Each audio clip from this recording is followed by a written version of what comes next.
Scio Local Road Advisory Committee regular meeting. 6:29. So we're going to begin the meeting.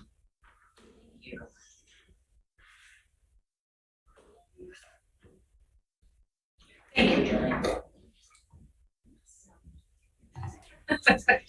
It did. Roll call. Roy?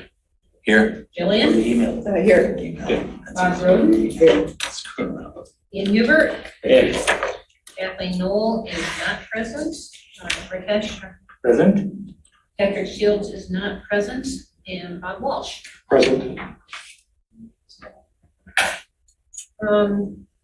I forwarded a copy of the agenda to the members of the committee, and I'm hoping that if anyone has amendments or additions, we would mention them, or may we adopt the agenda as presented. I'll make a motion to approve the agenda. Second. As presented. Roy Townsend, motion. I'm sorry, who was the second? Rakesh, Sharma. Very good. The minutes of the October 5 meeting. Anyone have corrections?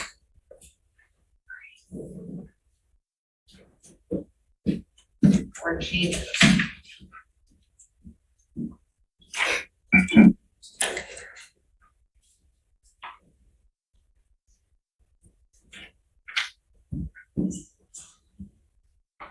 Not yet.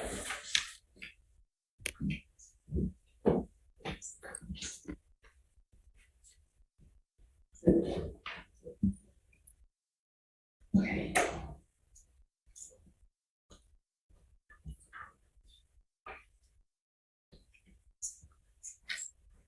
Sorry, Bob, I don't know why you are highlighting on the screen.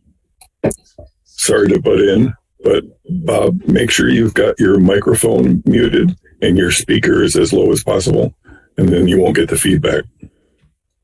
I'm muted. I just see.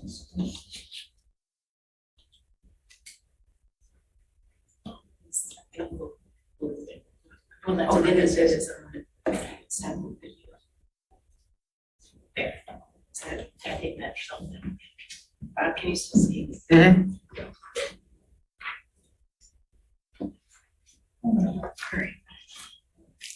All right, we'll go with the October 5 minutes. Anyone have amendments or changes they wanted to go through?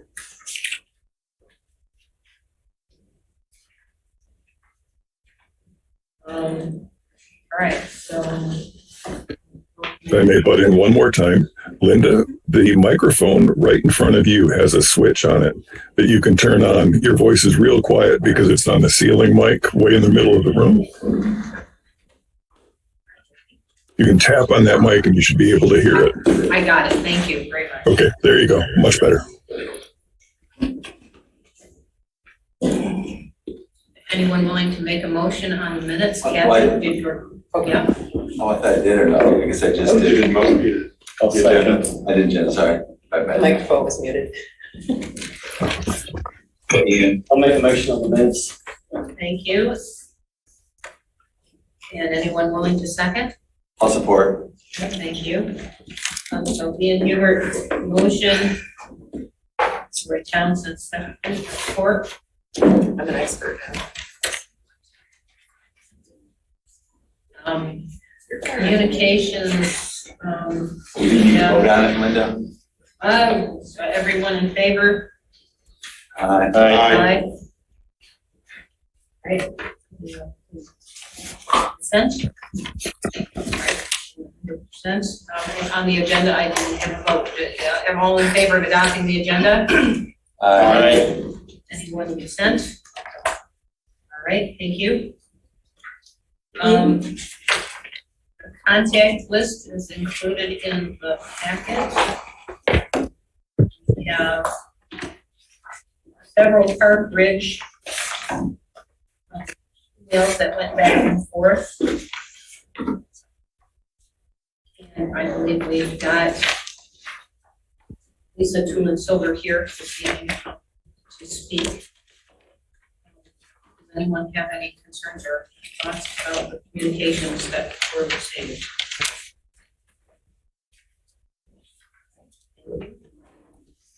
I'll move on to public comment. Is there anyone in the room that would like to speak for 5 minutes or less on a topic that has to do with the local roads advisory committee? Go ahead.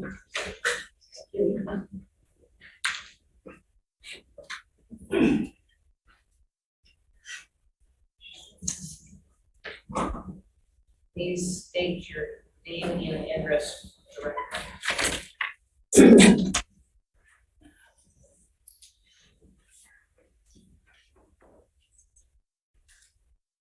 Hi, I'm Kathleen Brandt, Scio resident. Address is not required to be stated. So I was at the Board of Trustees meeting last night, very interesting meeting. A number of things that I took out personally.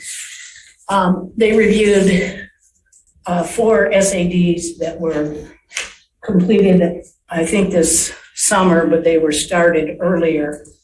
And there were a number of anomalies. Of the 4, 2 of them were charged a Scio setup fee of $3,200, $3,250. That was Daleview and Merlin Way. And 2 other SADs were not charged that. Instead, they had a Scio audit fee of $562 for each of them.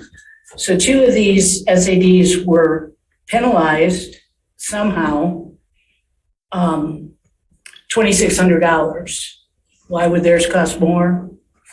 Doesn't make sense. The Clerk Flintoff tried to point that out. She tried to get the board to use actuals. She had that, and when I say actuals, she pulled out documents from the BS&A system, the general ledger that shows actual payments to vendors, and she applied a cost allocation.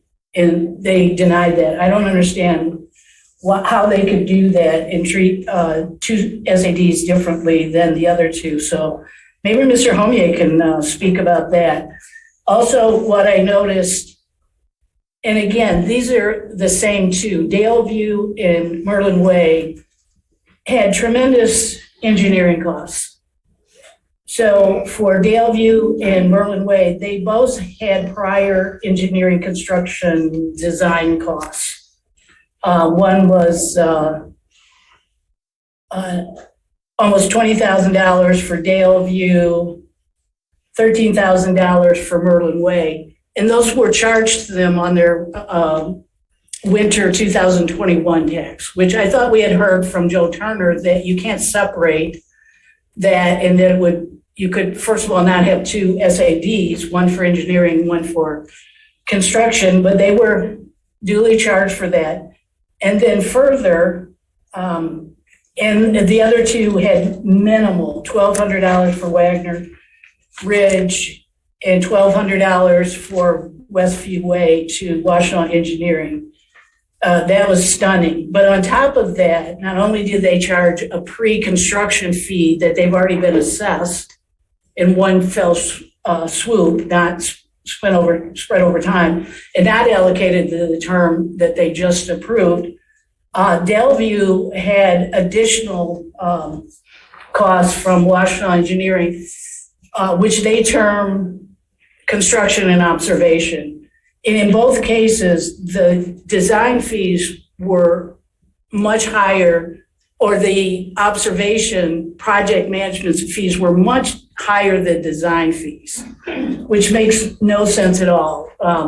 In fact, if you consider these as project management fees, they're in excess of 10% of the entire budget for these SADs, which is absolutely astoundingly ridiculous. Daleview, they spent more than $20,000 for Washtenaw Engineer to come out and watch the construction. And they mentioned that they did testing. I don't think testing for asphalt consistency properties could cost that much, but that's $20,000. And then the same in Merlin Way, they were charged $18,600 for Washington Engineering to come out and observe, project manage. And I know for both of these SADs, the residents complained about all the missing things that were occurring and all the errors from the contractor. These residents got no say on who did any project management, which, as a caution to future ones, Park Ridge, they got no knowledge of these costs until last night. They had no idea what the breakdowns were. They knew what estimates were early in the process, but then these exceeded by $30,000 for Merlin Way, and it exceeded by over $20,000 for Daleview. So how do these people not get any say on who's going to project manage their work, and how can they be charged these ridiculous fees? You guys may wonder, why am I doing this? Well, I told you I was alarmed when somebody suggested my road be done, and if it is, I'm going to ask for every receipt. I'm going to ask for every timesheet, because these people were robbed.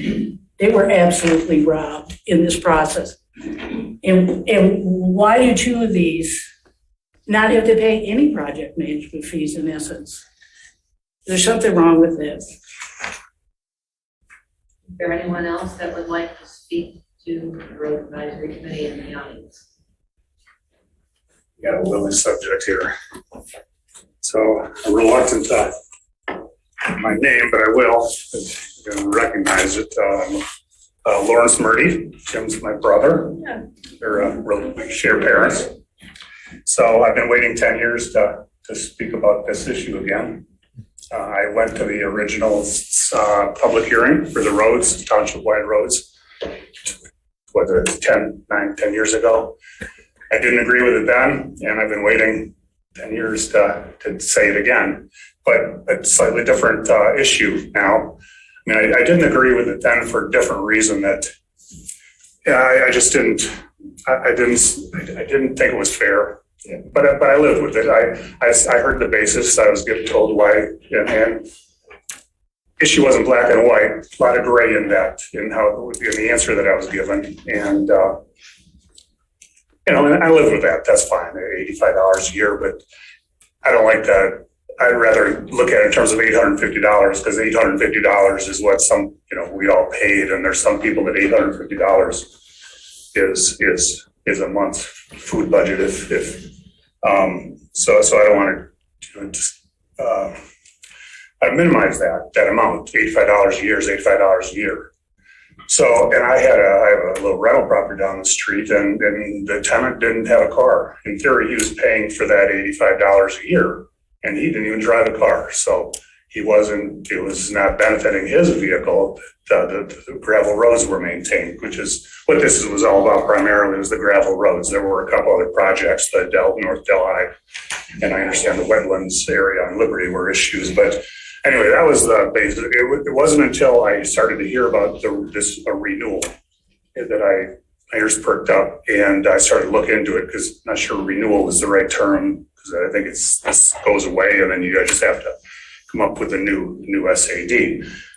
When I got into this, in that issue of the renewal, I started to look into what's been going on, because it's been off the radar. I just paid my $85 in my tax bill, and I'm happy.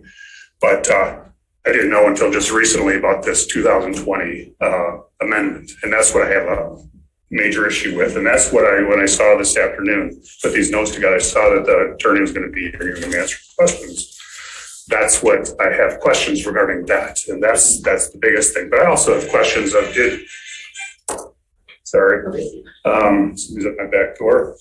But in that, where this amendment was for funds to go to TAP. Well, if that's appropriate, can we have we spent money from the SAD for other projects, not just TAP? As I understand it, here's the list, the 29 segments that were adopted that, as far as I know, were the SAD. This was the project list with some maintenance that was adopted by the board in 2013. This, as I understood it, nothing could be done outside of these 29 projects, very specific. But apparently, this revision in 2020 creates another project, the TAP project, whatever that is. But then looking at some documents that have been online, there might be some other things that this money's been spent on. I mean, you have moved 9750 apparently out of your roads fund to TAP. Says another 200,000 is eligible this year, and then says up to. It says that 2020 amendment said a minimum of was that 10%. That's just, it said a minimum is eligible to go to TAP. That's just a minimum. That's $500,000. That's a minimum. If there's $1.5 million left in there per that resolution, you could move a whole $1.5 million in there, because that's what it says. It says at least 10%. But here are my questions. I know I'm rambling. I wasn't expected to do this. I had 4 questions that if you can answer these. If the basis for adopting that 2020 amendment were false, is the amendment itself invalid? So there were, let me turn that up. So what I'm saying is there were a lot of things in this resolution. This resolution is just all false, pretty much. It says that the TAP funding was inadvertently omitted from the original special assessment district. Never mind that TAP wasn't created for 4 years later. It says the TAP projects were discussed at every public meeting. I was at the public hearing in 2012 or 13. It wasn't discussed then. Again, it wasn't adopted until it wasn't created for 4 years, at least 4 years later. There's also this reference where it says PA section 4.3 provides for the amending of the special assessment district in PA 188. And your attorney might be able to tell you that. Let me just wrap this up. Might be able to tell you that to me, that public hearing was for the establishment of the district. It was so the board could change the special assessment district while they were creating it, not 7 years later created. I don't think there is a mechanism but Michael will be able to tell you that. I don't believe there's a mechanism to change the district. The district goes with the money and the projects. And you can't add, I don't believe you could add projects, but Mike will tell you that. Can the Township Board or the Roads Committee in later years add additional projects to the original list? Can you add to this list? That's what I guess I look forward to hearing tonight.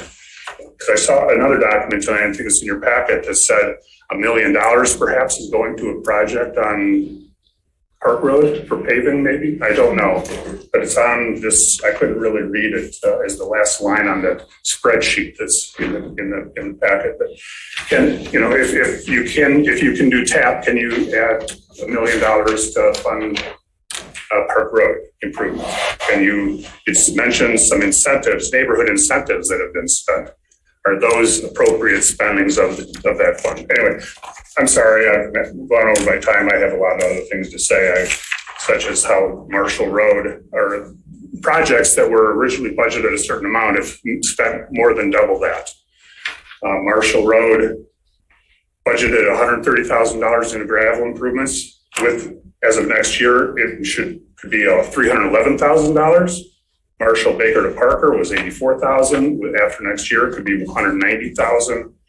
West Delhi, Dexter, Ann Arbor to Miller, they were budgeted $73,000. Through next year, it's targeted to be $156,000. Peters Road, $82,000, could be $200,000.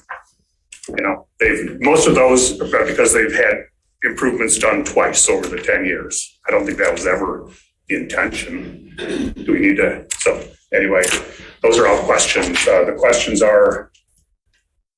is because the basis for that resolution were all false. Is that resolution itself? I know the board could probably reverse that, and I hope that they do, but So kind of a legal question. The amendment says that the basis for the public hearing, that was for, as far as I read it was for the public hearing for establishing the district, not for amending it down the road. And can the township add additional projects? And if it does determine, if you do determine that money was misspent or misappropriated, what's the remedy? I'm sorry for rambling, because I know I was rambling, because I'm trying to keep track of myself. But anyway, nice meeting everybody. Thanks for everything you do. None of what I said is any reflection on most of you, unless you voted in favor of this resolution in 2020. Not yet. And in that case, I think you were grossly negligent. But Is there anyone else in the audience that listens? Okay. Hi, I'm Lisa Tulin Silver, Park Ridge Drive. We're having a meeting on Park Ridge, which I sincerely hope Bob will be at and Roy also will be at on November 16th at 7 p.m. to talk about road improvements. So we've got the 68 families coming hopefully to this meeting in this very room. But there's one question I wanted to ask, which I've submitted to the lawyer, so it perhaps needs to wait for him to answer that. But when we are explaining about dividing up the SAD costs, I'm just not clear whether it's by parcel, it's by frontage, or it's by home valuation. And I don't want to give any misinformation. So perhaps you all have already made that determination and I'm just not aware of it, or no? No, but there are the three options for, I guess that's where a project manager would come in, but we could figure that out with the attorney. With the attorney? Yeah, and we'll have, right? Okay, before November 16th? Because Right. we're having this meeting, I'd really like to be able to tell everybody, the accurate information. We could get that information. Oh, that would be wonderful. Thank you so much, Jillian. I think traditionally they've always been, Kathy maybe can tell you, but traditionally they've always been by lot, equal amounts per lot. Well, There's other option, but traditionally most of the neighborhood SADs have been by lot. that came up last night, the question of if somebody, it goes by the benefit, and the benefit isn't how many times you use the road, it's the benefit the improvement gives to your property based on how it raises your property value. So I think Mike had touched on that a little bit last night, but we can ask him again. It's just, And what he said was, each property is not going to get an assessment because it's cost prohibitive. no, Well, Not by the we'll let him township, speak for himself when we get to that point. I have a Well, few more hands up. Okay, thank you. Thank you so much for asking him that question, and hopefully before that November 16th meeting, and Bob and Roy put that on your calendars. Okay, thank you. Thank you. Is there anyone else? Wonderful. Briefly. Yes, please. Hello, folks. My name is John Reiser. I live on Abigail Way in Scio, and I'm the newest member of the Scio Board of Trustees. And last night I had a little baptism by fire, but that's what I signed up for because we had 4 SAD matters that was kind of controversial. So I know that one of your charges on the RAC Committee is to clarify the township's policy and a role in the road or sidewalk special assessment districts. And I'm here to say, we really need your help. We really need something. We need a written policy. We need something on our website. What is our policy? What are some do's and don'ts? Other townships, other locations have that. I'm willing to work with you to help get that done. You've got good counsel in Mike Homier. He knows this stuff. He'll answer your questions. So let's try to come up with a policy that's vetted through legal that can serve as a model. For instance, how do we come up with the costs? I think we've just been assessing $32.50 all along, and maybe it's too high, maybe it's too low.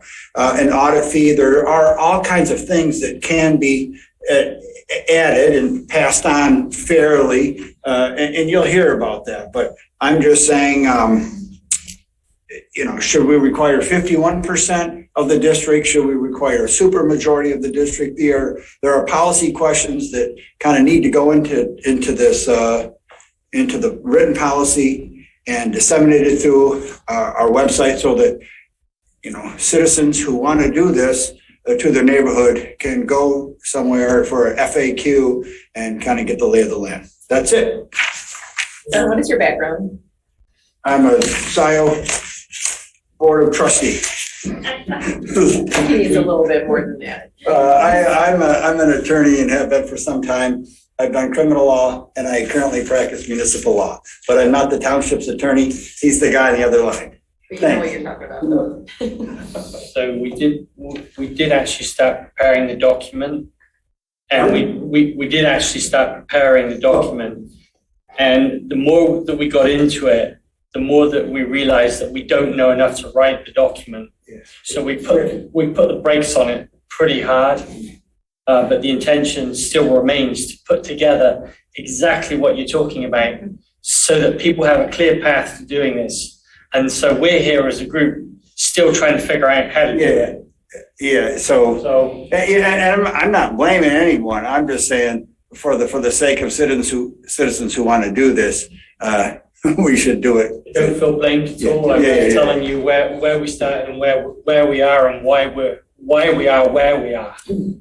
Other townships have it. So if you look online, there are other townships who have policies online. So you could kind of peruse what they have and tweak it. Thanks. Thank you. Thank you. Thank you very much. Is there anyone else in the audience that wishes to speak? I have 2 online requests. Just for the public. All right, Rob Pattinson, would you care to address us? Rob Pattinson, Scio Township. Last night, as John can attest to, it certainly was painful to experience, painful to watch. I'm as painful to experience as John had. It was 4 hours to amend 4 SADs because Scio Township doesn't have policies and procedures. And frankly, it was done too soon. It should have waited until the RAC Committee was finished with its process and had those policies and procedures in place to guide the Board of Trustees. Instead, they were in a hurry to get on the winter taxes this year, and it should have waited, quite frankly, again, until next year.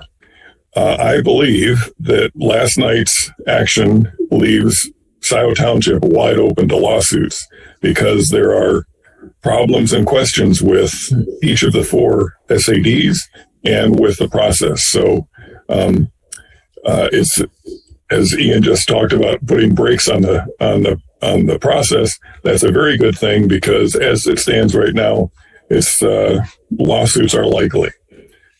Tonight you have Township Attorney Homier giving you advice. Last night he gave polar opposite advice to what Joe Turner said about the direct benefit aspect of how you split an SAD.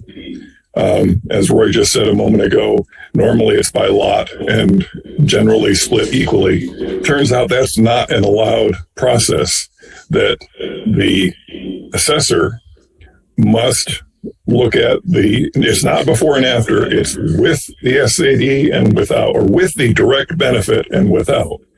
And that must drive how much each parcel contributes to the SAD. And that, again, was polar opposite to what Joe Turner advised.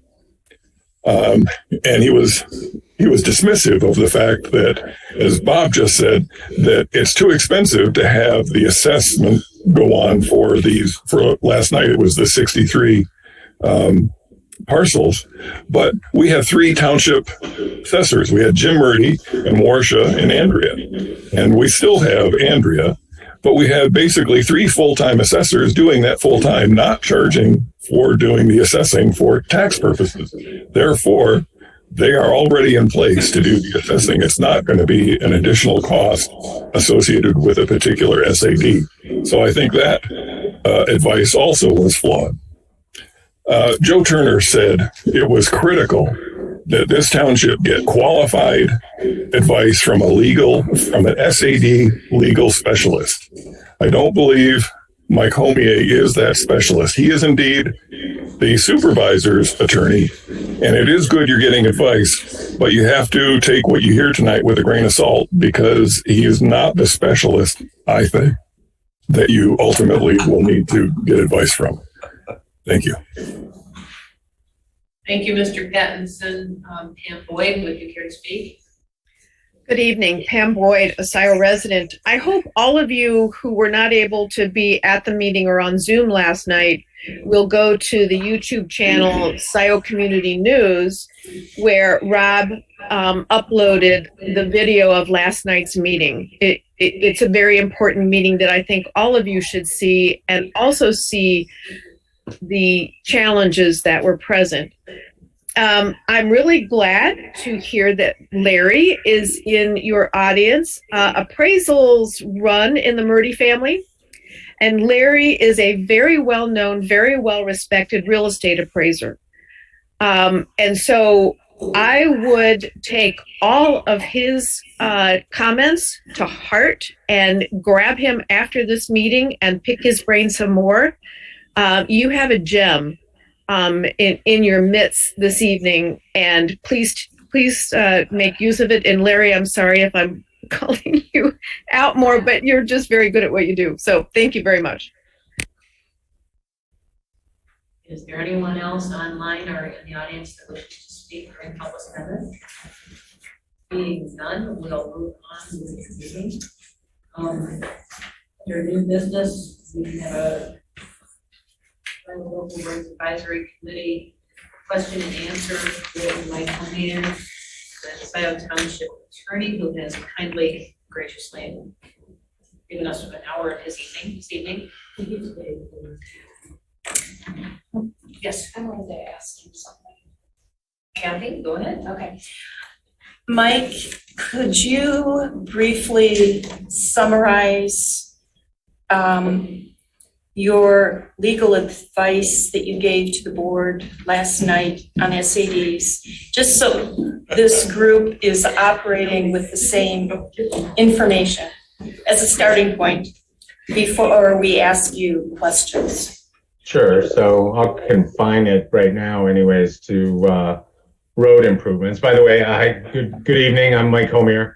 I am the chair of our municipal practice group at Foster Swift. And I'll give you a little background. I've been practicing municipal law since 1999. So this is my 23rd year.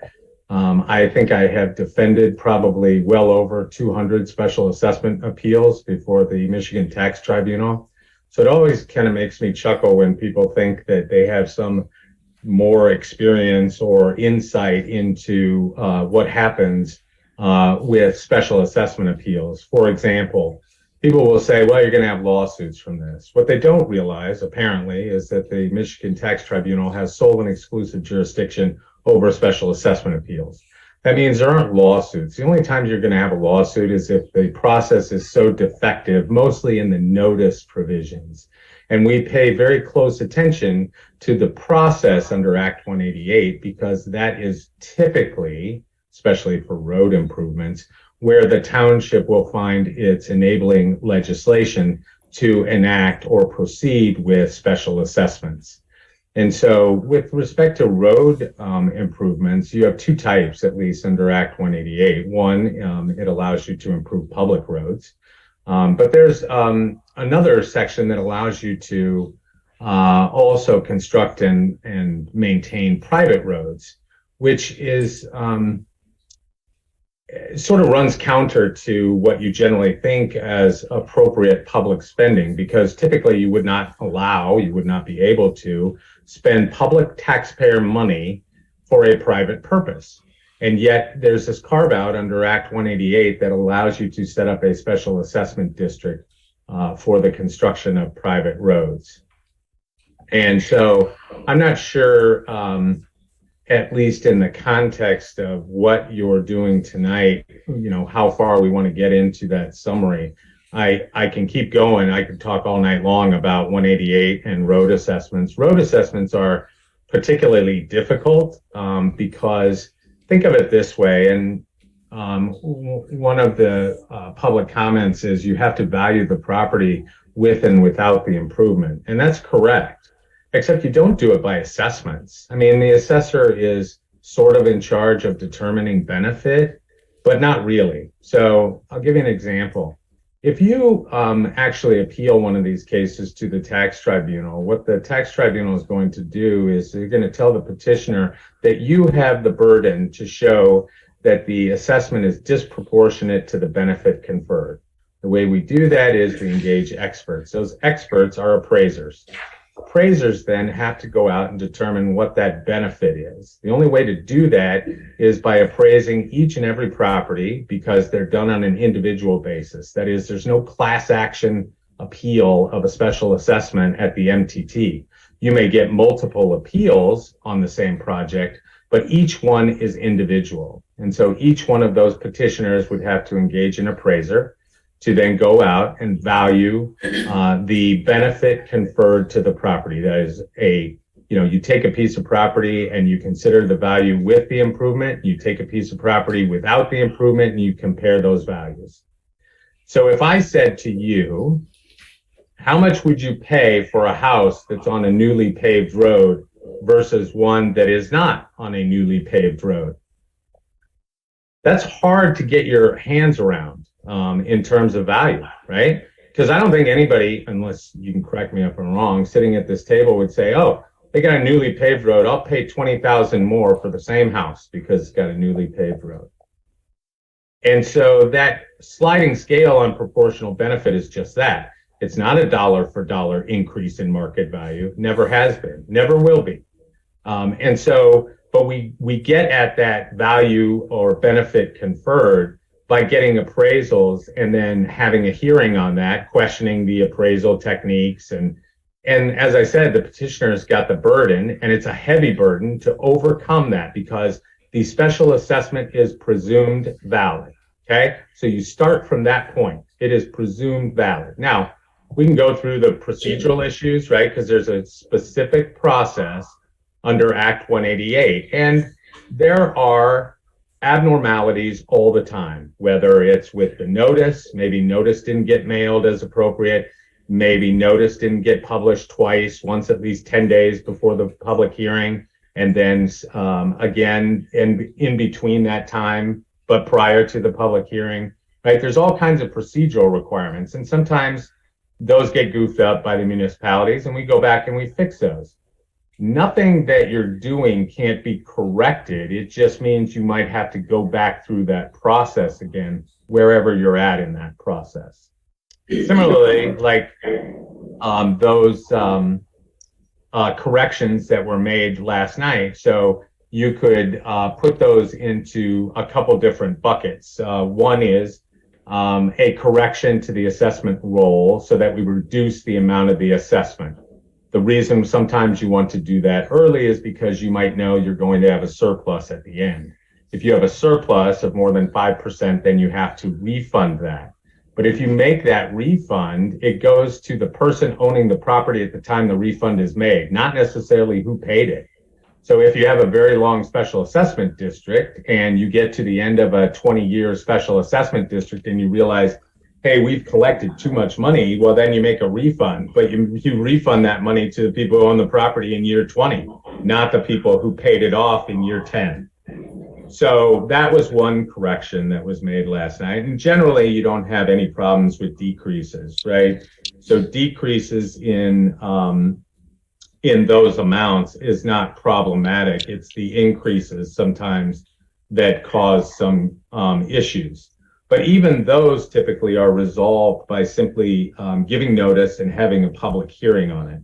So every once in a while, you'll have an increase in incremental costs because like all assessments, like all construction projects, you go out and you get estimated costs. So the way we generally advise our clients how to do special assessments is go out and form the district first, because you're going to know, and you want to know, how much support there is for that district.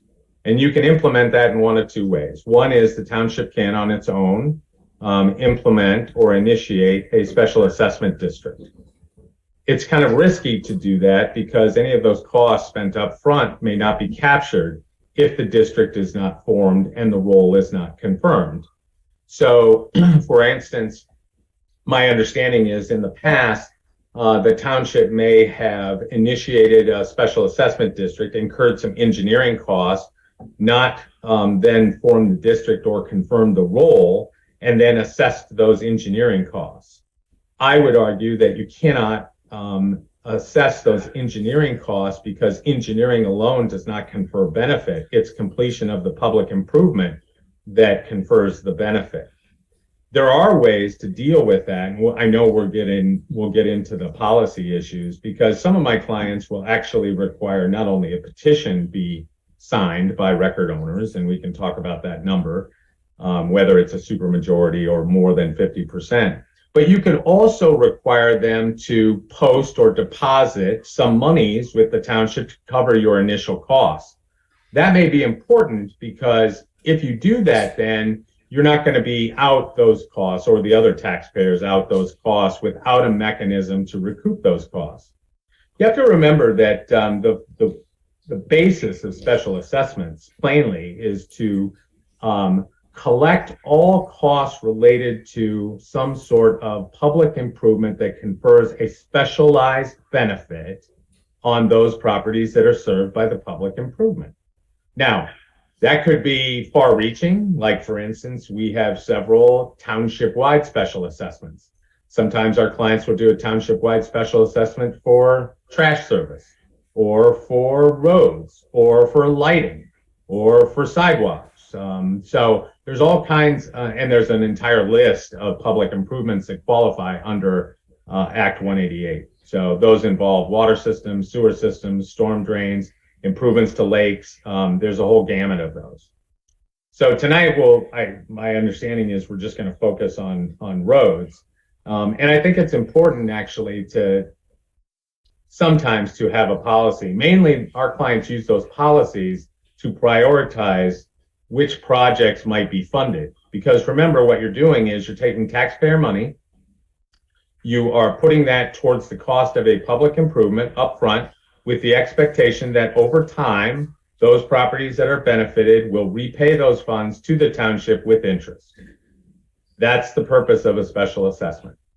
And in fact, there are provisions under Act 188 that say, okay, if you have, and we went through this during the recession, if you have a lot of defaults on special assessments where you cannot recoup those money, you know who pays for that? Everybody else in the district.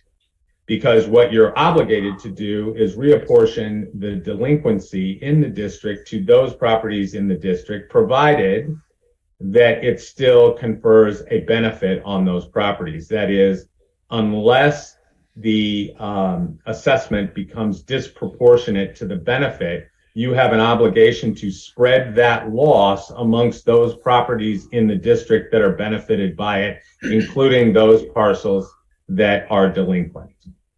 Ms. Kerry, do you have a question? Yeah, so what you're saying, let's say there's a district of 10 and one of them defaults. So that means the other 9 must, because it's in the district, must absorb that cost. They would absorb a share of that additional cost. That's okay. Right. Yeah, you know, I've always said to clients that, you know, be careful about, you know, educating people on special assessments. Because I'll give you another example, and the MTT has upheld this in cases that I've litigated.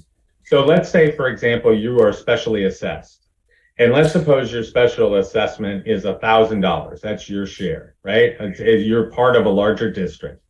And you decide, well, I don't want to incur any interest. I'm going to pay my $1,000. Now there are massive defaults in the district causing a deficiency where you cannot pay for the costs, or you cannot reimburse the township for the costs it fronted. It doesn't matter that you paid yours off. The district is still in existence. You would be charged a pro rata share of that deficiency. It could be an unexpected bill. Trust me, residents do not like it after the fact. When they've paid theirs off, there are defaults, and now they are tagged with a supplemental assessment because their neighbors didn't pay. But it happens. It happened all through the recession.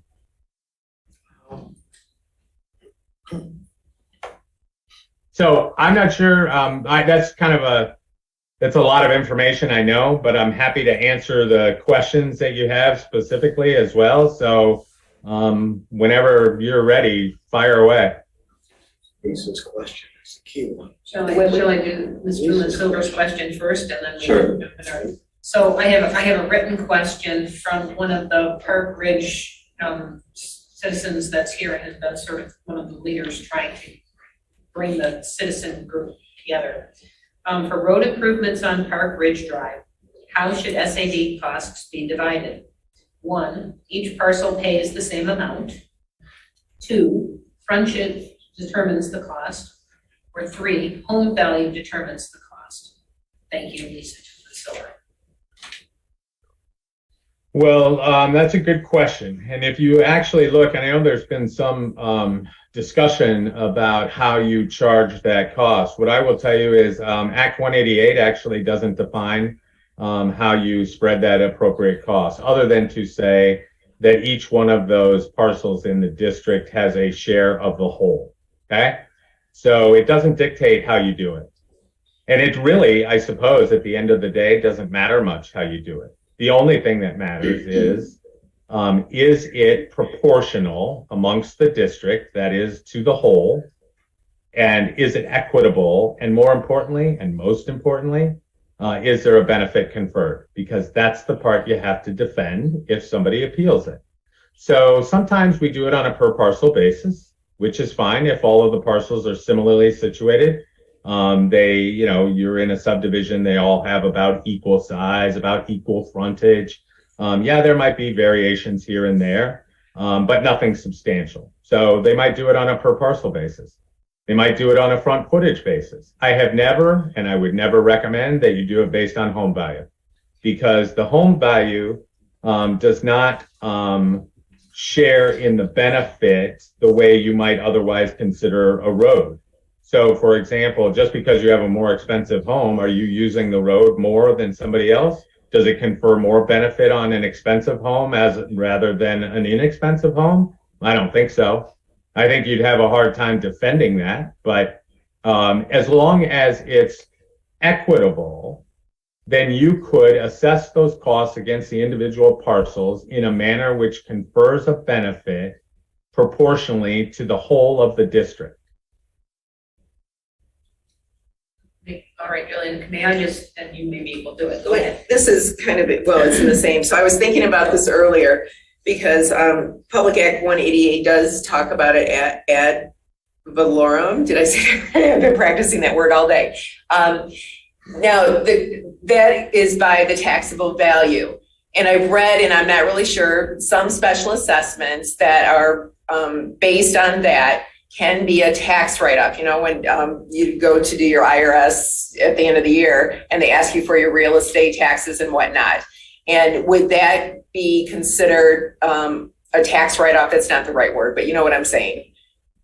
Yeah, I'll preface my answer. I'll preface my answer by saying I'm not a tax attorney. I don't pretend to be one. Not my specialty. However, I think that the tax law is such where you are being assessed for a special benefit. It is not a deduction on your state or federal taxes, but you should contact your own tax advisor to make sure that that's correct. So one of the reasons, if everybody's house in the district was pretty much the same value, then they could use that third option to calculate cost. You mean on a per parcel basis? Or the ad valorem? Valorem? So, well, it's in Public Act 188 though. Yeah, so I'm curious which section you're referring to. I printed it off earlier. It's section 41.725 and number 2, 2, 3, and 4. Yeah, so those sections talk about, so section 2 says, after December 31st, 1998, an ad valorem special assessment levied under this act shall be levied on the taxable value of the property assessed. So what that means is after 1998, they switched from assessed, I think, from assessed to taxable value as the basis for some assessments. But I don't believe that under Act 188, you will find, generally speaking, an assessment based on ad valorem taxable value. Now you might, there might be reasons to do that. I'll give you an example. It's unrelated to Act 188, but exists under Act 33. Act 33 is special assessments for emergency services. And typically those are, in fact, the statute mandates that they be done on taxable value basis.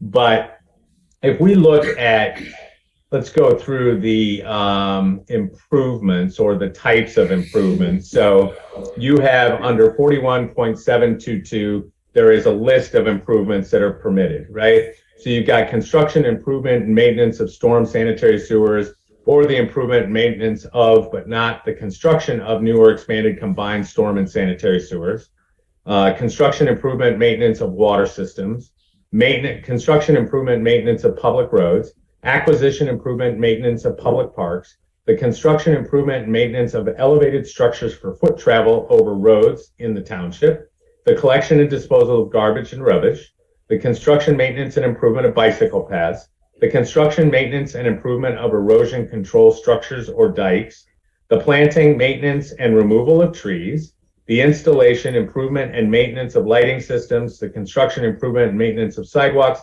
eradication or control of aquatic weeds and plants, construction, improvement, and maintenance of private roads, the construction and improvement and maintenance of a lake, pond, river, stream, lagoon, or other body of water, or of an improvement of to the body of water, and that includes but is not limited to dredging, the construction, improvement, and maintenance of dams or other structures that retain the waters of this state for recreational purpose, construction, improvement, maintenance of sound attenuation walls, pavement, or other sound mitigation treatments.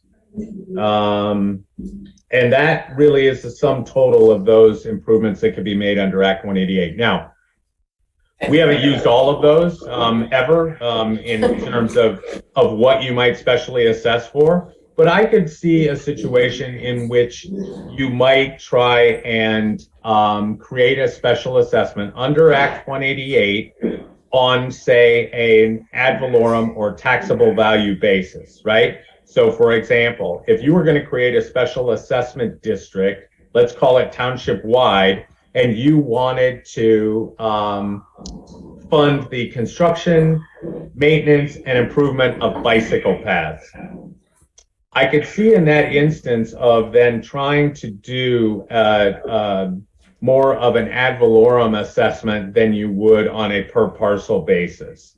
But again, you know, most townships have not used probably half of these. The ones that are popular are garbage, roads, sanitary sewers, storm sewers, and water.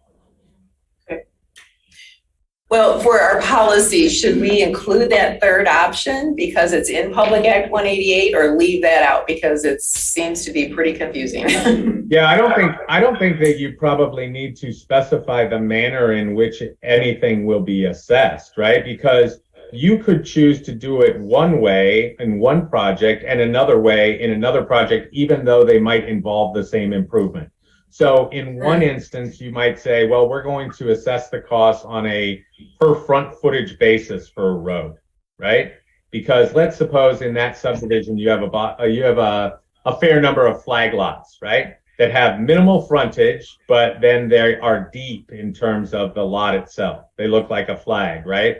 So they're 20 feet wide at the road, but then kind of back around another parcel and there's 2 or 3 acres back there. Well, you couldn't do that on front footage because it would be inequitable, right? Right. So in one case, you might do front footage. In another case, you might do area, like how big is the parcel? 2 acres, 3 acres? Or you might just do it on a per parcel basis. But whatever leads you to a place where you are proportionally assessing part of the whole cost of that improvement in an equitable manner that confers benefit, that is the key. Mike, I was gonna say, so in what order do we go? Bob, then Kathy, and then I have one. Okay. let's try to be specific because November 16th, we're going to have a meeting with the Park Ridge subdivision. Yep.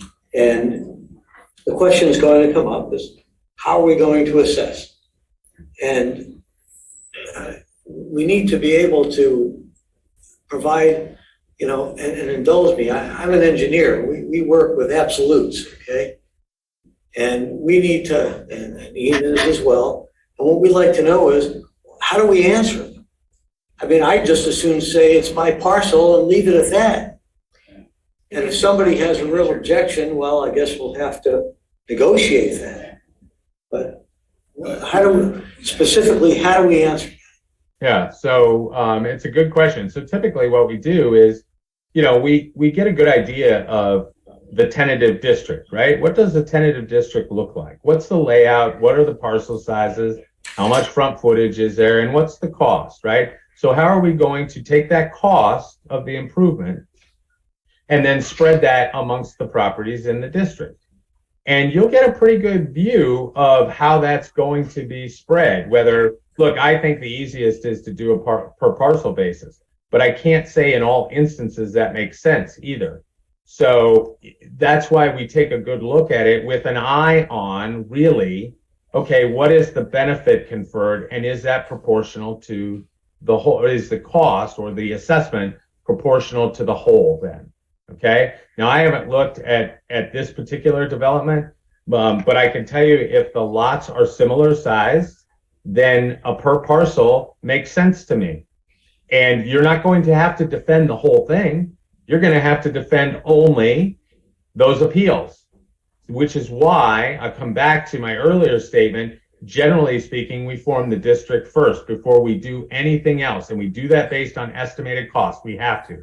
The reason why we do that is because 30 days after the township board confirms the special assessment roll, if you have not appealed that to the MTT, your appeal is gone. It is deemed conclusive, will not be set aside. The tribunal does not have jurisdiction any longer over that case. So at the end of that 30 days, we look and we see, okay, there are no appeals. Now we can engage with the contractors, the estimates that we have, and then proceed with construction, knowing that we're going to have the funds there to fund that construction. Does that make sense? I know that's not maybe the answer you're looking for, but it is not a science. Special assessments are not a science. Ian, may I jump in just because I want to finish on this one? Yeah, mine's hyper relevant to this. Go ahead then. Who has the authority to make a determination at the end of the day? Is The it? township board. Township board. Yes. Okay, so we might recommend, but they actually vote on it. Yes, and the township board, I've had townships, they get to the second public hearing, the last resolution, they're ready to confirm the roll. And because there are objections from people within the district as to the cost issue, they will say, that's fine, pull the plug. The problem with doing that, of course, is you have no mechanism to recoup your costs then. Ian, did you mean the district or the mechanism for funding the district? So is it per parcel? Is it per? There would be a board decision. Did you hear that right? Yes, yeah. The board, they actually the supervisor is charged with preparing the roll. So the board directs the supervisor to prepare the roll based on the proceedings up to then. So for example, your first resolution is always a resolution of intent. The resolution of intent will describe the public improvement and will tentatively describe the district. The tentative description of the district is important because if you don't get it right, you have to go back and do the public hearing again. In other words, you can't add property to the district unless you've given them an opportunity to be heard at a public hearing. So first resolution is a resolution of intent saying, okay, we want to do this public improvement. Let's call it a road project. We're going to do this public improvement. And here, this is the district. You draw that out. It's going to include all these parcels in the district. That's our tentative district. Now we're going to set a public hearing to hear objections to the public improvement and the tentative district. Okay. So people will come in and they'll say, we shouldn't be in this because we don't get any benefit from this road. We access off a different road. And so there's no benefit to us, right? That's one objection somebody might make. So you get through that part, then you have resolutions 2 and 3. 2 is actually a determination to go forward, declares the district, and then 3 will direct the supervisor to create the special assessment role, set the public hearing on the special assessment role. Then you have the second public hearing. That second public hearing is to hear objections based on the cost of the improvement. So first hearing is to hear objections to the improvement and the designation of the district. Second public hearing is to hear objections as to the cost. Okay, so may I step backwards about 2 steps, Linda Smith, by the way. Who at the township, specifically Scio Township, should we, the citizens, be hoping will judge the merits of a special assessment district group when they come forward stating that they want to try and collect signatures?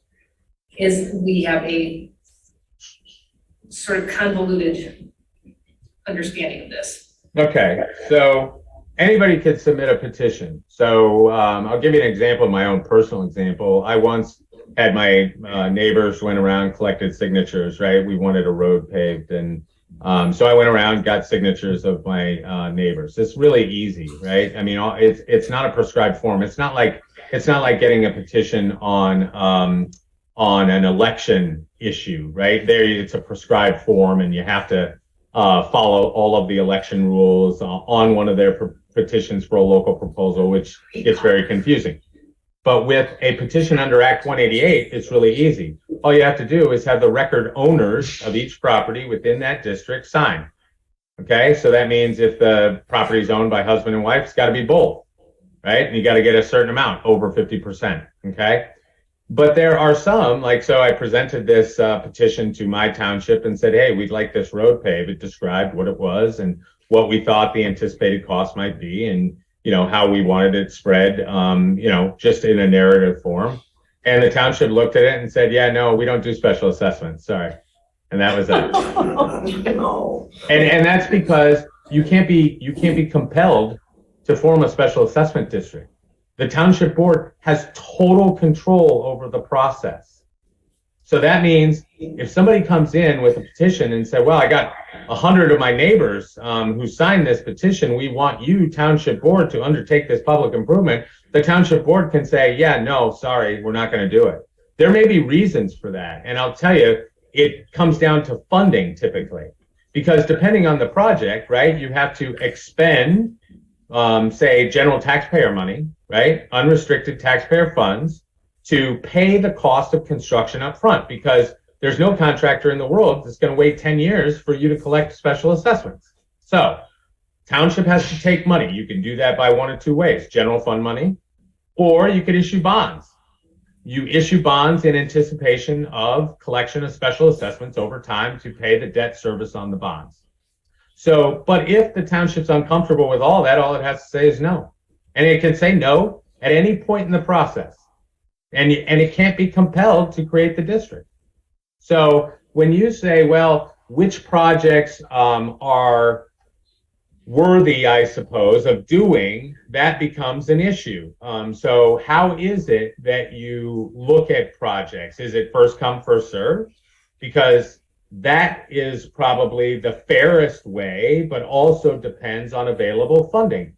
How much money does the township board want to devote in taxpayer money to funding road projects?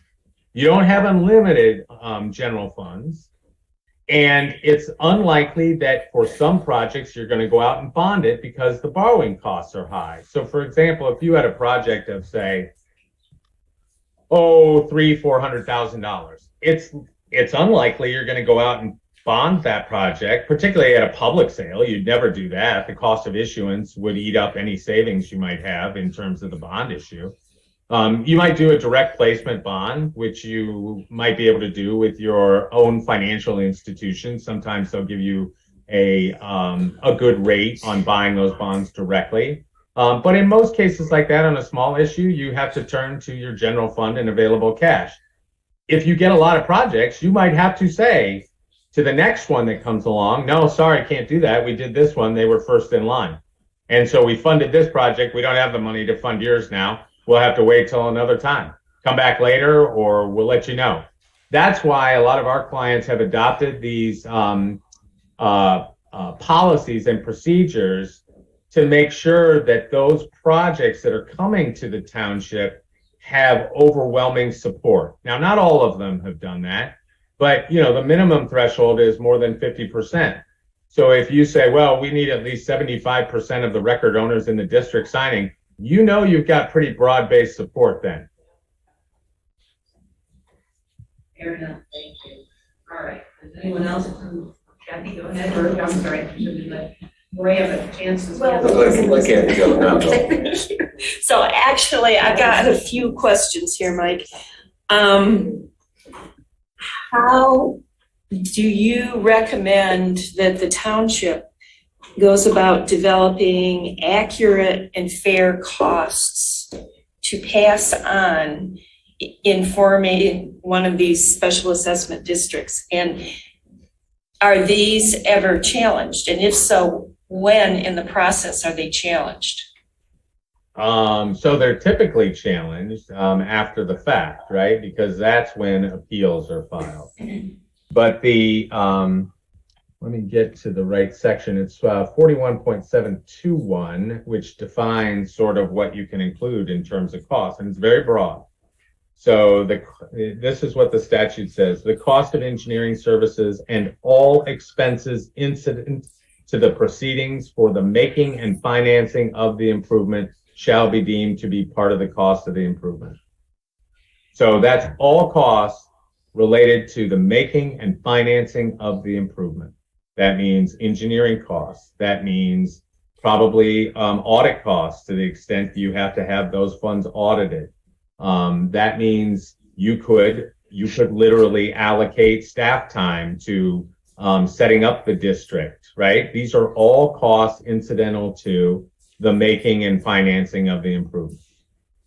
So, but those costs get, I don't want to say buried, but included in the special assessment number. That is, we're talking about all costs. And so when it's all costs, you take the total of that and then spread that across the properties within the district. And that is the number that somebody ultimately may challenge on an appeal, saying it is disproportionate to the benefit conferred. Okay. Another related question, what about the interest rate?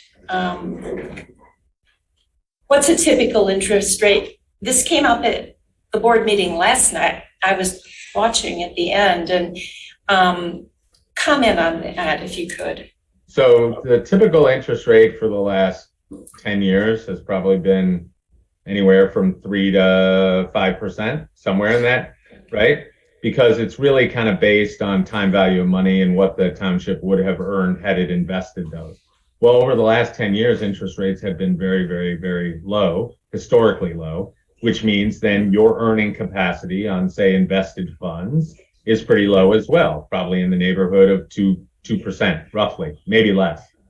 But as inflation goes up, as interest rates rise, as they are, then I would expect to see those interests charged by the township move as well. And so it's actually interesting because every once in a while, I will have a client who says, well, we don't want to charge interest, which I don't know that anybody's going to argue about. But under the statute, I would argue that interest is required. And so if you look at, let's see. 41.735 a day. 41.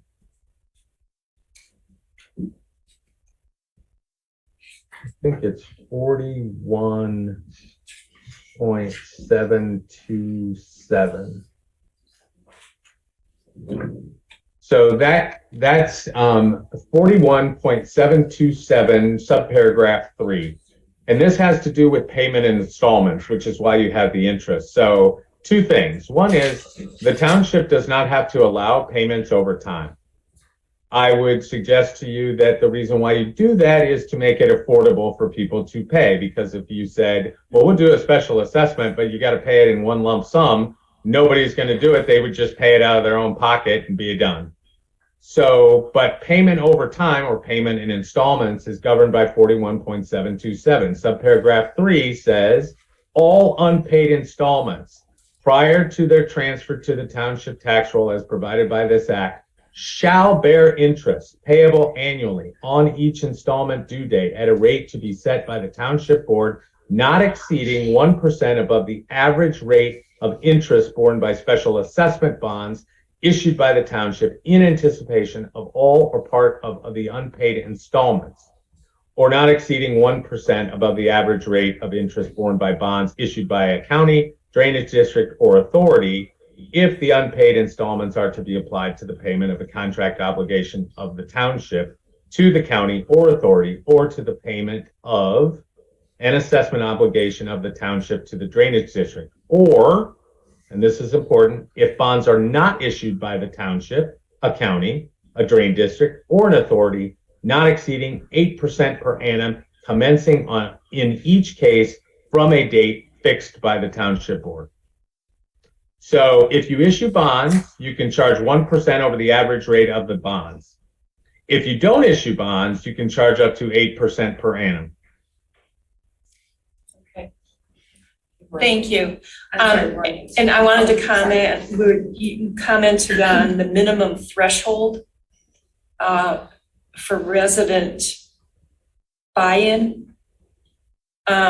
Historically, the township has required 70 to 80%, as I understand it. In fact, Jim Murdy and I had this discussion years ago, and for residential areas that resident-driven SADs, we have historically had a very high threshold. And would you comment on that? Do you mean the? Yeah, I think that is discretionary, right? Because think of it this way. Since the township board has ultimate discretion or discretional authority over forming a district, you can decide what it is going to be to get you to that point. Whether it's, say, a supermajority or 80% of properties in the district, you can decide that, and you could decide it, I think, on a case-by-case basis, because I don't even think there's an equal protection argument in there, because it is within the province of the board to do. Think about it this way.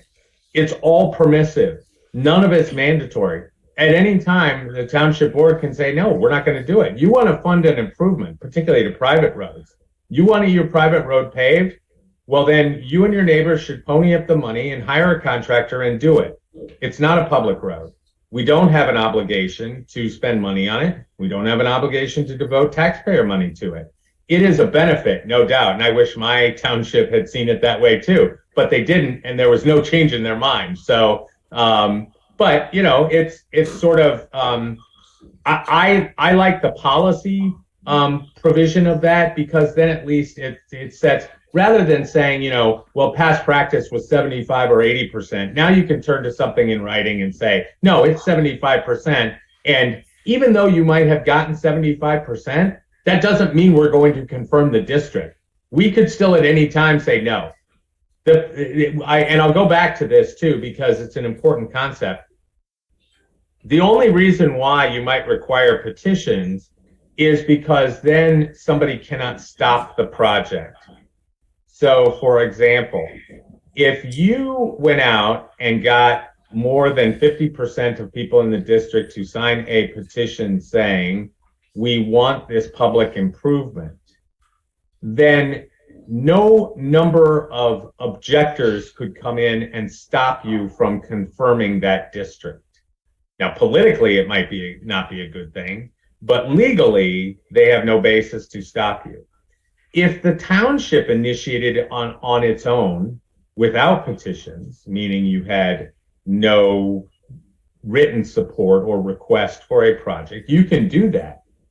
But if you get 20% of people in the district objecting in writing before the first public hearing, you cannot proceed any further unless and until you have petitions signed by more than 50% of property owners within the district.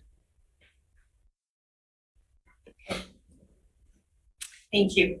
Roy, I think it's your turn next. Thank you. Yeah, Mike, I'm Roy Townsend. I've been involved in the Scio Roads Committee for quite a while. And probably 10 plus years ago, when we were looking at figuring out how to fix the roads in Scio Township, we looked at some funding mechanisms. And we're aware of Texas Township, Kalamazoo County. I think they were one of the first ones to do a township-wide special assessment district for road improvements. And I know Township did quite a bit of research, found out this looks like, you know, a valid way to get there. And one thing, after talking to a few people, when you talk about a millage, I've done this for a while, and when you talk about like half mil, quarter mil, really people don't fully understand what that really means. But when you tell someone it's going to be $85 a year, they can actually understand that. So the township went ahead with that, and I know Texas Township has since renewed that process, and I think they went from $60 to $120 and had a lot of success. So we're getting at the end of our 10 years, and we're trying to figure out, do we try to go for a second 10-year, you know, township-wide special assessment district? Do we do a millage, or we do nothing? Those are some of the things we're looking at as a subcommittee. And I just wanted to figure out, because I've heard different things. You know, some people say the township-wide SAD is no longer a valid way to do road improvements. So I'm just trying to asking you that legal question: is that still a tool in our toolbox for township-wide road improvements for township-wide SAD? Yeah, so a couple things. Texas Township is one of my clients, so I'm very familiar with their special assessment for roads, and I can tell you we did not have one single appeal. Township-wide renewal and increase, not a single appeal that I'm aware of. So I believe it's still lawful, right? I mean, you still, and it's hard to do. Like, again, you know, we started the segment by saying, okay, what is the benefit conferred to those properties if you have a 20-year road that might be in rough shape with some potholes versus a newly paved road? What is the value of that? What is the difference, right? What is the market increase? And it's difficult to wrap your arms around it. But I would also argue similarly that if you're a petitioner in that case, and you're trying to show that the benefit, that the assessment is disproportionate to the benefit, and your assessment on an annual basis is $120, you got an uphill battle, right? Because it's their burden of proof. And so I would argue that there's no case law that I'm aware of, no opinions out of the MTT at least to my knowledge, that has ever ruled a township-wide special assessment for roads is invalid, okay? So that's number one. Number two is there's a provision, and I don't have it off the top of my head, but there is a provision that allows a general law township to levy up to 3 mills for roads. Now, that has been called into question somewhat by the attorney. The attorney general issued an opinion saying, questioning the validity of that and whether it was lawful to do. But to my knowledge, that's never been struck down either. And while the AG opinion might be persuasive, it's not law, and so take that for what it is. So I have a number of clients who, without a vote of the electors, have levied up to 3 mills for roads under that provision of the statute. Now, they've never been challenged, so I haven't had the opportunity to litigate that issue. But I personally believe that it would withstand a challenge. But again, you've got the AG opinion out there saying that calling into question the validity of that. So the other funding mechanism, of course, is just a ballot proposal, right? Where you would levy a millage for roads for a certain period of time. The only problem with that, of course, is it's a declining revenue stream because of Headley rollback. So over time, it will be rolled back and you will collect probably less revenue, although that depends on the increases in taxable value as well, right? So at the end of the day, the special assessment will maintain a more consistent revenue stream to pay for those improvements on a going forward basis. Now in Texas Township, you know, that purpose of that special assessment is pretty broad, right? It's repair, maintain, and construct public roads. And so that can be used for all of those purposes, except for I don't think you could use it for snow removal, and we haven't been asked to contribute to that, but I see that maybe coming down the road sometime. So we'll have to reevaluate that at some point in the future. But Thank you. yeah. Mike, when was the AG opinion? Oh boy. I don't know the answer. It was several years ago. I mean, it's an older opinion. Okay, that's what I wondered. Mike? Yes. Okay, regarding our township-wide road SAD for Scio versus Texas Township, and I have studied Texas Township. I went back and found their original resolution back in the day, and they're renewed. So from my understanding, number one, Texas Township is a charter township. They have a larger tax base. They did raise their SAD from 65 to 120 just recently. Now, from my understanding is that they have done every road in the township. Here in Scio, our township-wide road SAD, we're being charged for only certain roads, which they call connector or collector roads. And some of that money has been taken and given to neighborhoods that wanted special assessments. If we're not living on a connector road, how does that benefit my road or a neighborhood road that does not have an improvement? Yeah, it's a good question. And I will tell you, I have not gone through and studied whether or not it's within the purpose of that. So for example, like, you know, Texas Township was easy, right? It was every parcel in the township and it can be used for any public road, period.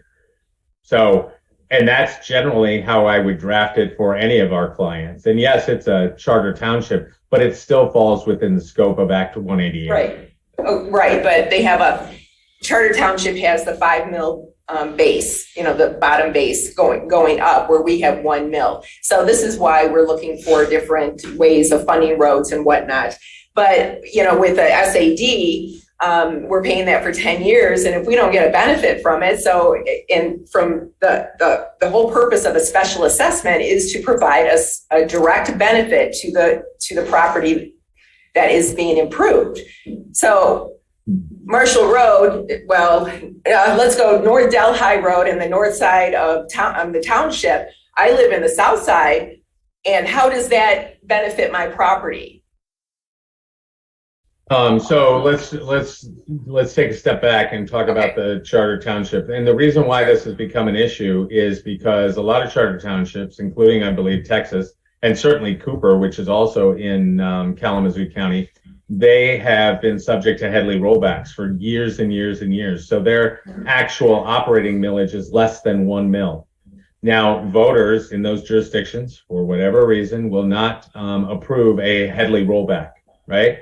And so what they've done then is look to alternative means for funding those things that their residents want, like road improvements. Well, the only way to do that is either propose a millage then, right? A road millage, which some find questionable about whether it will pass or not. And then some say, well, we want to skip that ballot proposal process and simply initiate a township-wide special assessment for those road improvements. But again, going back to your specific question, every special assessment has to have a benefit conferred. Now, whether or not there is or is not, I can't say, probably nor would I, since I might be called upon to defend it, right? Okay. But every special assessment has to be proportional and confer a benefit. If it is disproportionate to the benefit conferred, then the MTT would strike that down. It wouldn't do it on a township-wide basis. It would do it on a per parcel basis. So, for example, if you filed an appeal, it would only deal with your appeal. It wouldn't deal with anyone else's. We only have a couple more minutes, Jillian. There's a couple questions here. So we had a question in the audience earlier that was asking about something that I put into the agenda under H3.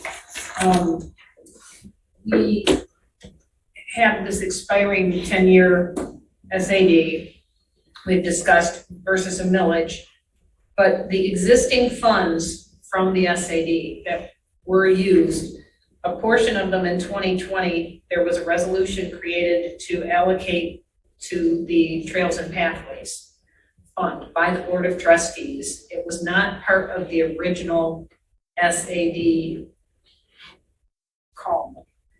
It was they did what they thought was correct, and it now appears that it was not correct to allocate money from the township-wide special assessment district to the Trails and Pathways. Should we recommend that the resolution be rescinded by the board? The special assessment district for township-wide is about to expire, but should, as a housekeeping measure, this be cleaned up? And there were some funds that were spent by Trails and Pathways as a part of a special assessment district that was put together for Parkland Plaza, under $10,000. But if funds were not supposed to be given to Trails and Pathways, funds were spent, how do we untangle that? So it's a good question, and one we deal with quite often, which is, the devil is in the details. So, but generally speaking, and I'll just pose this as a broad answer. If you form a special assessment district for repair, maintenance, construction of public roads, that is the sole purpose you can use that money for, period.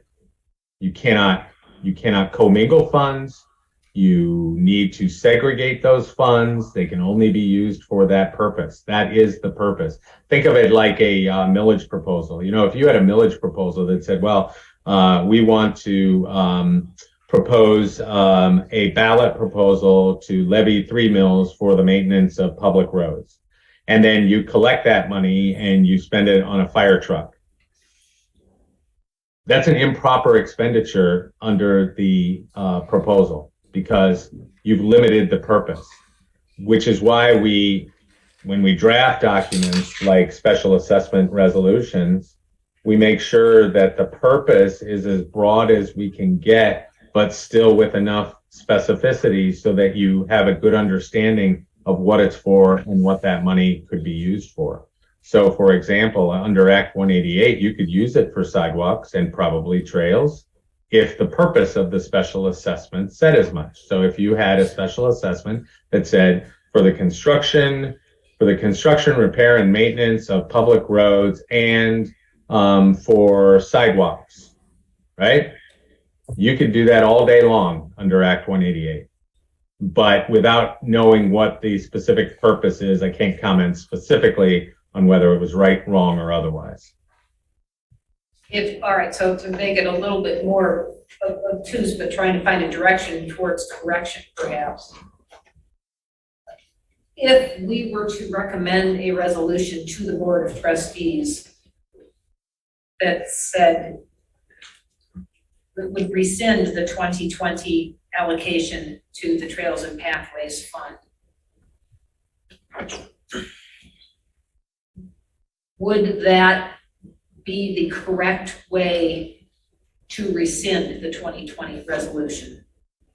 Yeah, I think that the board could always take up a rescission of a prior resolution, provided there's not some unreasonable or detrimental reliance on it, right? And by detrimental reliance, I mean, if you passed a resolution approving a contract, signed the contract, and a contractor then proceeded on that basis, you couldn't later rescind it and go, oh, no, we're not going to pay you, okay?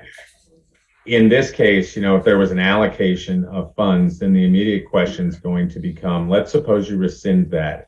Are you also including with that then a reimbursement of the road fund from the pathways fund to account for that money? I mean, I think you could do it, I just don't know whether that's part of this hypothetical that we're talking about. Well, hypothetically, we could probably specify that that money's gone, and I don't think Trails and Pathways has money to replace it with, so we could probably say we suggest to rescind. So to the With the exception of. So, no, sorry. That money was taken from a specific purpose and used for something else. It needs to be put back. However that is, general fund or, if it's in TAP. Well, I think that's an offline, but I think perhaps it's something that we should discuss. All right, so the last question that was sort of put to us by the audience was, our special assessment district for the township had specific roads listed as I think an amendment or attachment to the special assessment resolution, but it generally said connector roads. Is there a reconciliation that has to happen for what roads were improved with the funds as this is expiring? Do we have to go back in and say, funds were spent on this road and there's funds still left, so we must spend them on a road that has not yet been improved because other roads have been improved on that list?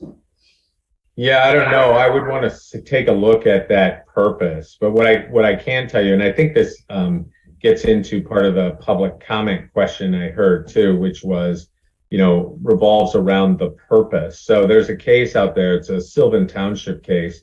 And what happened was the township specially assessed for a particular sewer project. And then they, as you're required to do, you give an explanation of that public improvement, what it's going to be. And so it described that in a narrative and what they were going to do. And then the project changed. And so instead of going through with building a sewer plant, they decided to build a sewer interceptor and then connect to another sewer system. They achieved the same purpose under the special assessment district, that was for sewer service. But the means by which they were going to provide that sewer service changed. And what the court said is, you cannot do that without holding an additional public hearing or going back through the process. So for example, in Scio's case, if, for instance, Scio Township wanted to specially assess and include other roads in that project, it likely could do that, provided it goes back through the public hearing process, expands the definition of the purpose of that assessment, and then reconfirms that special assessment district. That's what the court had indicated in the Sylvan Township case. I don't know of any jurisdiction that's gone through that process to re-describe or repurpose special assessment districts in that way. But the court, at least in the Sylvan case, indicated that in order to do that, you would have had to hold another public hearing on the type of public improvement in order to then change the purpose of that. You have kindly given us an hour, which is what we asked for. Is there anyone else that has a pressing question, or can we let Mr. Kerry have his evening back? All right. If we had further questions as a group, may we submit them to you in written form in the future? Sure. Yeah, anytime. Very good. Thank you so much for joining us this evening. Thank you. Thank you. You're very welcome. Thank you, everyone, for participating. I think we got some interesting answers. So I think we're on H5, which was something we discussed at the last meeting about creating a standard for communication to citizens from the township representatives for road improvement. This sort of led into SAP inquiries, but other inquiries as well. So we have some sort of a procedure and policy for how we respond people that reach out to the township or roads. Does anybody have any ideas?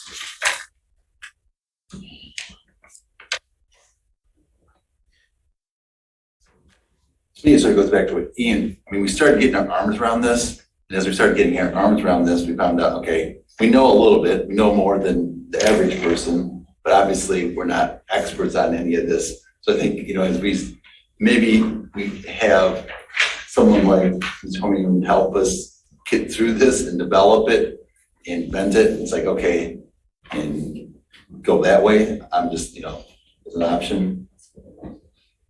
You're talking broader than SATs, right? I'm talking broader than SATs. Right. I'm talking about potholes or just, how do you respond to people rather than something that we would necessarily post in the website for this body as well as people, roads advisory committee in the future.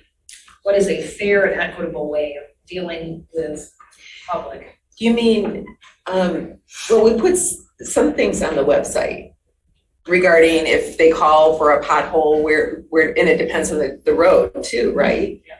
And also in the spring, we address that type of thing. But are you talking more about who is to contact those people? Or what do you mean? Are you talking about a formal process or are you talking about Formal process. a formal process? Do we need to memorialize something in a written form for the local roads advisory committee? So if someone reaches out to Supervisor Hathaway and then he kicks it back to the roads advisory committee. It's not it's something we have to answer tonight. I mean, I can tell you in the past, when we have had a manager or an administrator, they play a role. They were actively involved in roads issues. And I know we're going in circles here. We don't have an administrator that's full-time. Yes. That's ultimately the problem. It Without is. the appropriate project manager, Yeah. administrator, whoever on Yeah. staff, I mean, typically they would funnel that way, not necessarily. A volunteer committee, or, end of the day, the maintenance is really the road commission. If it's a public road, which most of them are, the private roads is gonna be their HOA, or if they don't have an HOA, it's gonna be, they have to sort it out. But it's gonna be hard for, I think, us, I think it goes back to when we had administrators, that was part of the responsibilities, that when public would reach out to the township, that was their job. And I'm not, I hate to kick the can, but do we really want to take that on?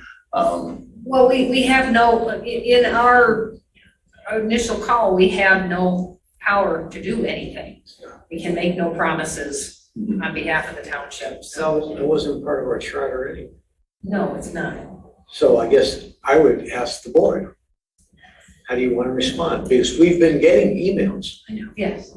about my road has got this problem and so on. Shall we I put together? don't have to respond to that. I have no pressure on the power board. to fix it.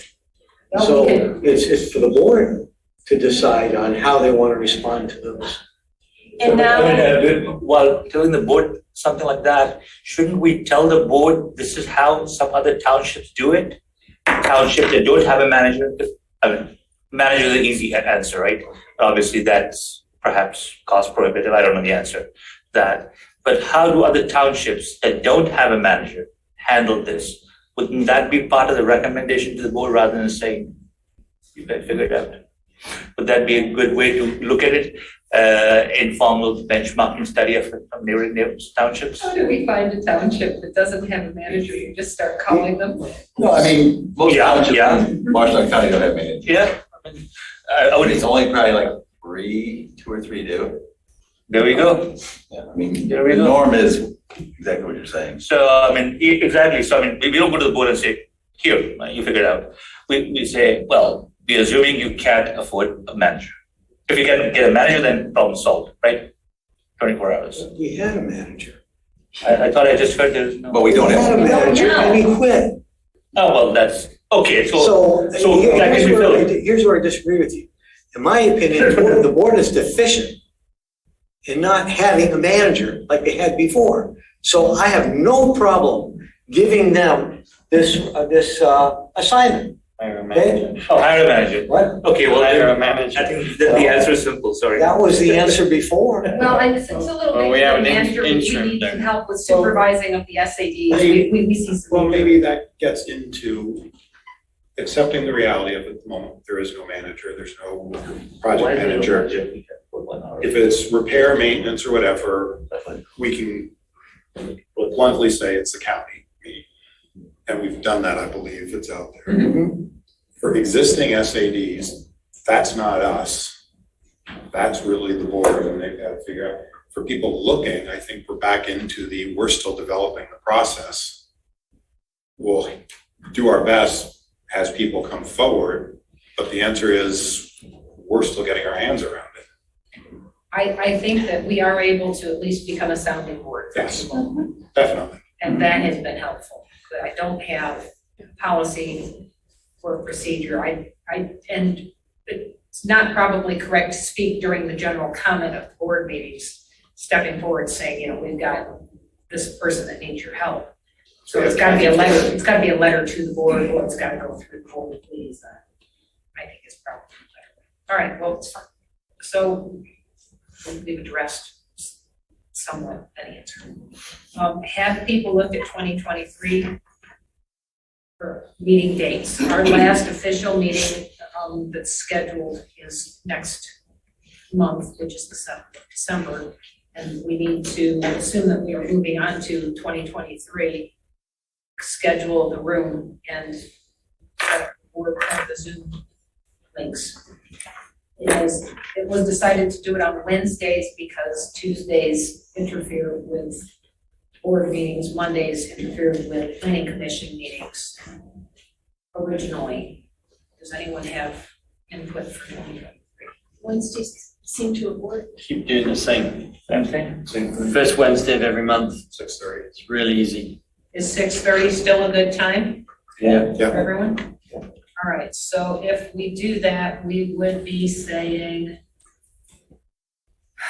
January 5, February 2, March 2, April 6, May 4, June 8. You're off the day, you're on Off the Thursday. day, thank you, I'm looking at the calendar, so Monday, Tuesday, Wednesday. You sure June 8 isn't a Wednesday? Can we just assume it's the first Okay. Wednesday of the month? We're not gonna First get, Wednesday of the month. we're not gonna get a holiday, are we, anywhere? It doesn't appear that If we do, we can July adjust. 4th falls in there, I think we're okay. All right, so that being said, December 7 are people able to make that meeting? And then the January 5 meeting, January 5 meeting. Does anyone have conflicts with January 5? January 4th. Four? No, Tuesday, I'm sorry, the first is a Saturday, second Sunday, First third. is a Sunday. First is a Sunday. It's Isn't it 23? I know the first is a Sunday. And the fifth is the Wednesday. No? I'm looking at January 22. I've got it. Thank you. This is Okay. from the Michigan Township Association. I have a copy at home that I borrowed from the township. And it lays out in the first couple of pages the process on how to do special assessments under Public Act 188. So I will get that to you as soon as I'm finished reading it. Whose is that? This one is, this is the Michigan Township Association specials. Okay. Yeah. From the And I'm- Township Association. Yeah, but in the first couple of pages, it lays out the process I was like, wow, we're trying to reinvent the wheel and it's already Right, here. yeah, there's, like I said, there's a lot of other townships have been doing township SADs for a lot, or just SADs for, Green Oak, I think in Livingston County, does them for a lot of different things. Yeah, but they're all, they're townships, but this comes from Right. Township Association. This one looks kind of old. But anyway, so Ian, I'll get that to you. Because we're going through all this information and trying to put it together. And the one thing that we can, from what I'm understanding, we have to follow the law, but we can have policies above that. Because the minimum is 50% for a petition, but we can say 75%. So that's what I was I think that's the policy part of it is what we're getting confused about. So Mr. Reiser gave me that Union Township printout, which is their policy or procedure for special assessment districts. And it does a fairly nice job of, thank you. James, my name, and we're good. Well, read it first. I don't know that they would object to that. We probably would have to ask. It's a good start, though. It is a good start, and it was useful information. Thank you, Mr. Wright, for doing that. All right, unfinished business. So we've seen the spreadsheet before. We do need to make some recommendations to the Washington County Road Commission for the upcoming 2023 road improvements, or they will make them for us. In the past, in January, Roy typically seems to hear from somebody and they sort of give us their idea of what it is they think should be improved. And then sometime before April 1, it's got to be added to the Scio Township budget for 2023 so that we can allocate the funds to the road commission. So it seems like it's a long time away, but it's very quickly. One thing, Linda. Yep. When I was digging through all this stuff and I was reviewing some stuff that David Reed sent me probably back in June, he had put together a spreadsheet because he was involved in the township-wide special assessment district. He put together a list of projects. And when I started looking out in 21 and 22, they actually did list improvement to Park Road, paving of Park Road and putting funds into paving of Park Road and paving of Stabler Road. So that is a project that's, I think we talked about looking at 24, but with additional money that Representative Lazinski has secured, looks like there might be a surplus in funds from the township-wide SAD. And it is a project that we sort of told the residents that we were going to do when we passed the 10-year thing. I think that's something we should consider. Could we add that into the 23 road improvement agreements and take that on as a project? I think it's there. It's on that list that Mr. Reed sent me. So sort of like, I feel somewhat an obligation, should we be doing it? And now that we have funds, we wouldn't have to do a neighborhood SAD for the 3 neighborhoods that was sort of contemplated years ago. But I think that has legal challenges because some of the Country French, there was another commitment that they would participate. And then when you talk about benefits, some of the people would never even use Park Road. And I live in Arbor Point, which is a subdivision next to that. I never use that segment of road. A lot of people in our neighborhood don't either. But there would be some people that would benefit. And on top of that, Trailwoods is talking about doing their segment next year. So trying to combine it into one project, there would make some sense to that. So I think it's something worth considering. I can bring something back next meeting, more details on that. But as I was looking through that, the list that was put together in 2011 and 2012, that the board approved when they did the resolution. Paving a Park Road was something, and that section of Park Road funds haven't been spent on that yet, because it keeps being pushed. Well, hopefully we're gonna do something, hopefully we're gonna do something. And like I said, one gentleman, we're actually going back and redoing some of the roads that we've already done once. Marshall's been done twice, Streeter's been done twice, sections of Liberty, I think, have been done twice. So quite a few of the roads, we're now back in the second round, and some roads haven't been done once. And Stabler's one of them.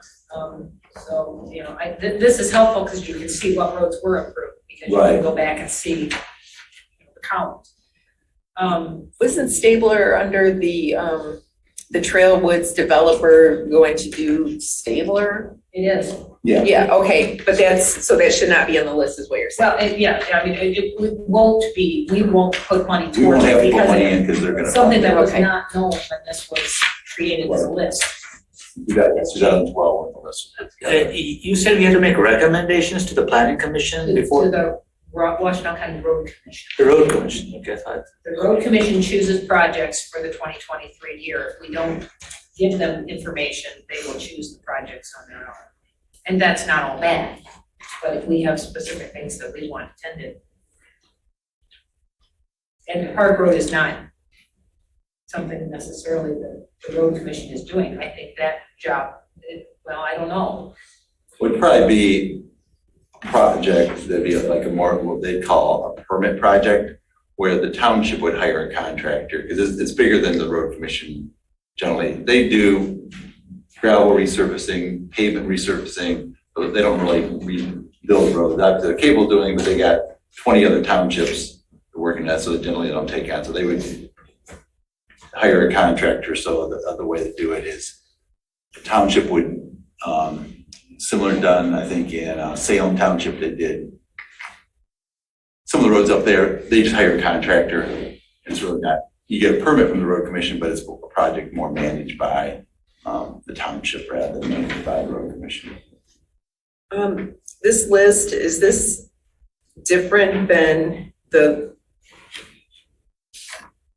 so this is the from 2013, that list. Mm-hmm. Is that separate? So Linda keeps saying if we don't choose, then the road commission's gonna choose. Do they have a different list of roads that they would do on their own, or is it based on this? Well, those are all the road segments, collector road is segments. I think that's where we got that sort of list of all the collector road segments. So generally that's what they're looking at, as far as, because they know that's what we spend our money on, traditionally. So am I answering your But I question? don't know, Linda, when you said if we don't choose, then the road commission will choose, what would they choose? How would they choose? They're not gonna choose, they're just gonna make a recommendation. So what they, a lot of townships don't have roads committee. The township, the road commission goes, obviously, they drive the roads, they grade the roads, they maintain the roads, that's their job. So they know, this road over in Dexter Township, Webster Township. So they come to every township with a list of projects they think should be done. And the township board decides, okay, we want to do these, give them 10 projects, we'll do these 3 projects.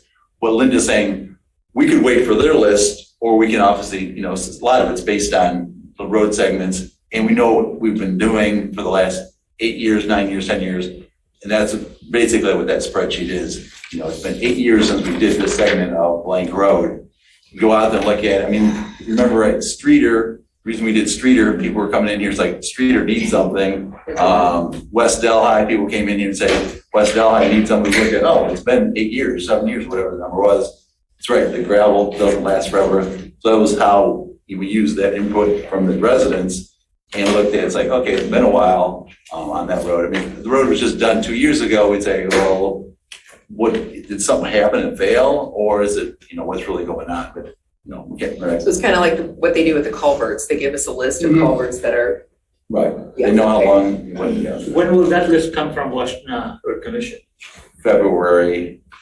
Yeah, last year, I think the recommendation, pre-recommendation letter was dated at the end of January. Right. And that's generally the first year, but the tricky part for us is we have to, our budget year gets really tight. We wait till they come up with their list, and then it's like, okay, where we want to do it. So that's why we're trying to be a little proactive rather than waiting till, because I think the March meeting, we had to decide thumbs up or thumbs down because we didn't have another meeting, had to go to the township board. Which we kind of did on the basis of this, didn't we? We looked at what had been done and what was way overdue, and I remember you put together the resolution that looked good. So. Right. It was based on what the road commission had given us, but it didn't give us this year. I think we're trying to be a little more proactive ahead of time rather than just wait until that list comes out. What you're looking at is our list? It's just a spreadsheet of what's been done and what could be done in 23. That was handed out with last email, which I exactly. That spreadsheet. Okay. Right, if we provide our own list and the road commission says, well, we've been going around and we saw that this road is in bad shape, I mean, they would give input. It's a recommendation. I mean, we would make a recommendation, and obviously it's going to be the township board that ultimately decides. And if a bunch of residents come in on X street, the road commission saying, hey, this street or this culvert's failing, I think they're going to the board's going to recognize, like, yeah, sorry, road advisory committee, I like your recommendation, but we have this other priority that's moved up to the top. So I mean, we're just making a recommendation the board's actually gonna sign the agreement and, have the township. I have complete peace with this, apart from Park Road and $1 million on Park Road. I'm gonna be like completely out there. Like, I would love to see the stuff from David Reed, because I just think paving Park Road isn't in the spirit of what we're doing. So I would love to see some of that background information before the next meeting, so that I can get comfortable with it. Because I've heard all the arguments, and look at all the numbers here. $1 million to pave a section of Park Road just strikes me as insanity. What is the length of that section? About a half mile. Like, It's just the piece from Cedar Ridge Road to Zebra. yep, and I'll go on record as saying I think it's a complete waste of township money. It seems really high. Yeah, it does. That's cost of roads these days. 2 million a mile is. And there's not a 2 to 3 pathway or million a mile. anything else included in this. This would just be paving of that road. Well, it requires curb and gutter, potentially sidewalks. I mean, Donna's money included sidewalks. Oh, I see what you're saying. But curb and gutter to reduce for this drainage, That goes back to what the road commission required. permit from them. Yeah. It's similar to what was done on North Delhi. I mean, that was 800,000 nearly 10 years ago. Which made a lot of sense. I get North Delhi, I don't get Park Road. It's, other than the fact that you have a portion of paved road and then gravel and then paved. That doesn't make sense to me, and I understand, but $1 million on this tiny section of road, like, why would we spend that? I can't get behind it. What, I'm sorry? Who put it on the list? Oh, back in 2013, right? Right. Yeah. I mean, it wasn't $1 million back then. I forget, it's maybe 300,000 was what placeholder was back then. Who put it on the list? Is there Well, a I think benefit at all? I think Forgetting about I the think David cost. Reed was involved in Why? that list. Why did that get put on the list? Well, that's my question. Is there a benefit at all regardless of cost for half a mile? Well, it connects other paved roads, and a lot of people are gonna be using this gravel road. Especially with new subdivisions that have been built up there. And then why Your developers. And why those developers don't pay for it? Well, the developers are paying for a portion of it. They're paying for Stable Road and Park Road up to a portion. Does this pay for the four-way stoplight there on Zeeb and Park? Our funds could not pay for that stoplight, no. Well, and here again, if the road commission requires it as a permit, I'm not sure.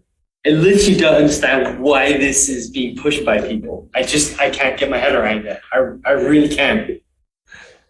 Nobody's giving me a good reason why this portion of Park Road and not something somewhere else. I don't It's get a it. busy part of town, let's put it that way first of There all. are plenty of other busy parts of town as well. It will be the busiest gravel road in the township when Trailwood is done, I guarantee you Right, that. exactly. I mean, look at the traffic going towards, for the back road, all those subdivisions. I've run along that road for many years. Linda, I know you live on it. I actually don't live on it. Well, I know you have property on Yes, it. I do.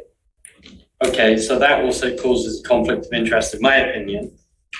But I've run along that road and it's not a ton of traffic, not right now. Not right now, but you see how the homes are building just down the street there, and they're gonna pave that segment and There's dump right there's onto the road.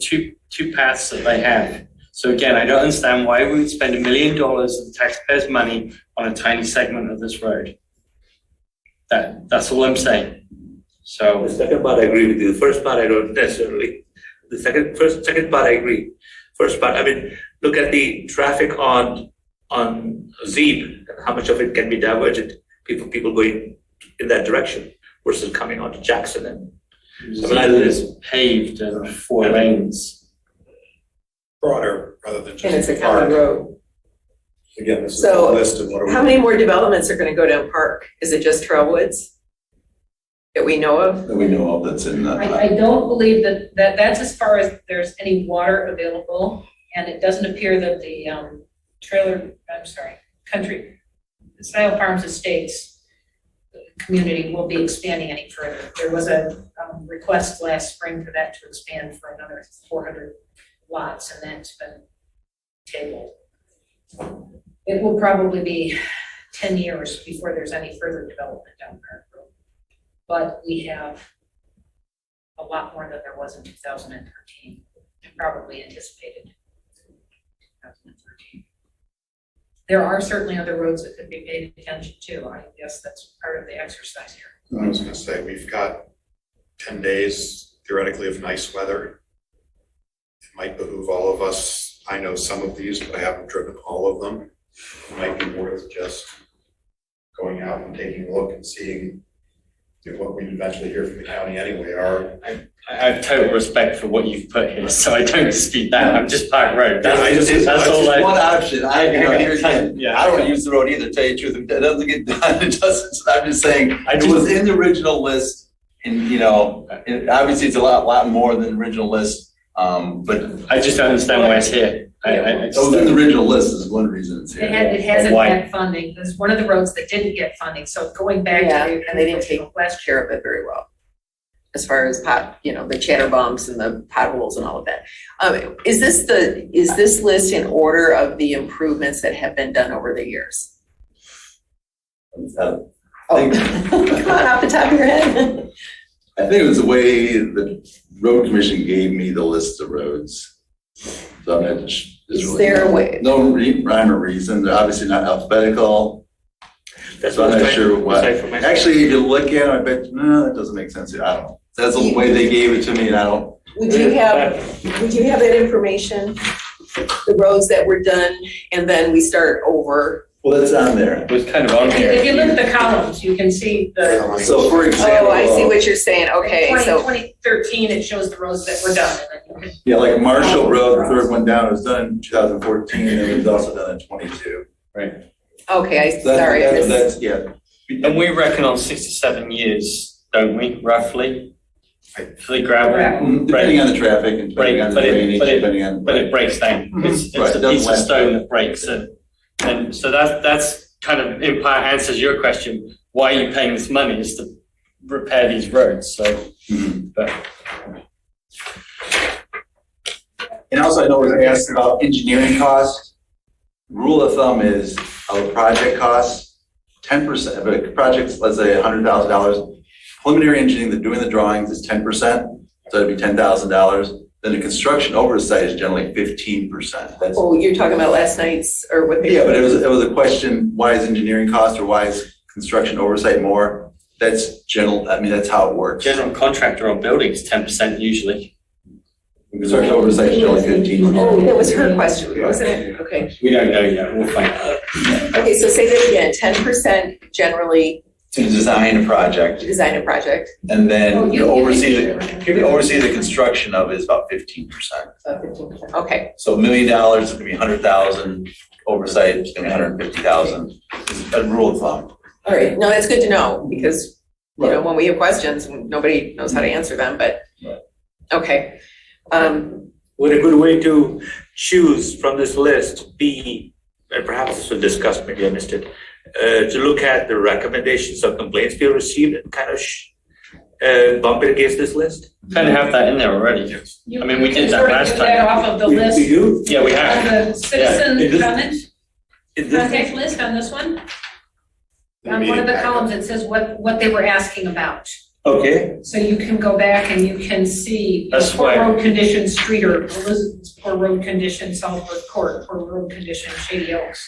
That's why I say I think this is pretty well formed. I mean, this isn't just like, oh, well, let's put a number here. It's kind of based on where and period since it was last done. So I like. So that's how we came up with Streeter last year. I mean, Streeter, then you looked at it, it's like, oh, we haven't done it in a while. That's yeah, probably and why. we were getting complaints and so last time I understand, complaints, where is that again, sorry? it's in the, It's a different spreadsheet. Oh, different spreadsheet. Different spreadsheet, okay, because I'm running behind here, big time. When people contact us, they Okay. put their email on here and the dates and what they were contacting us about, so we can track back. Okay, That's and see what Linda's it is. spreadsheet, that's my spreadsheet. so now all we do is we look up both the spreadsheets. page 4 and 5 in the packet.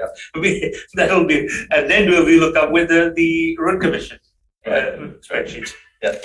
So it's, yeah, But some of those complaints are not on this list because Shady Oaks is a subdivision. Okay. Yes, but, and so that's, and they don't get help. So unless they have an SAD. And they may or may not be a good candidate for an SAD. I think we need to get something put together as a procedure, and then they can judge if they are or not. Can we ask people in your free time, if you're in a neighborhood area, of some of the roads that are on this list that we're proposing for 2023, take a look? Or if you've got other roads you'd like to bring in for 2023 for the December meeting? Like about this, if you get a chance, try to drive some of them.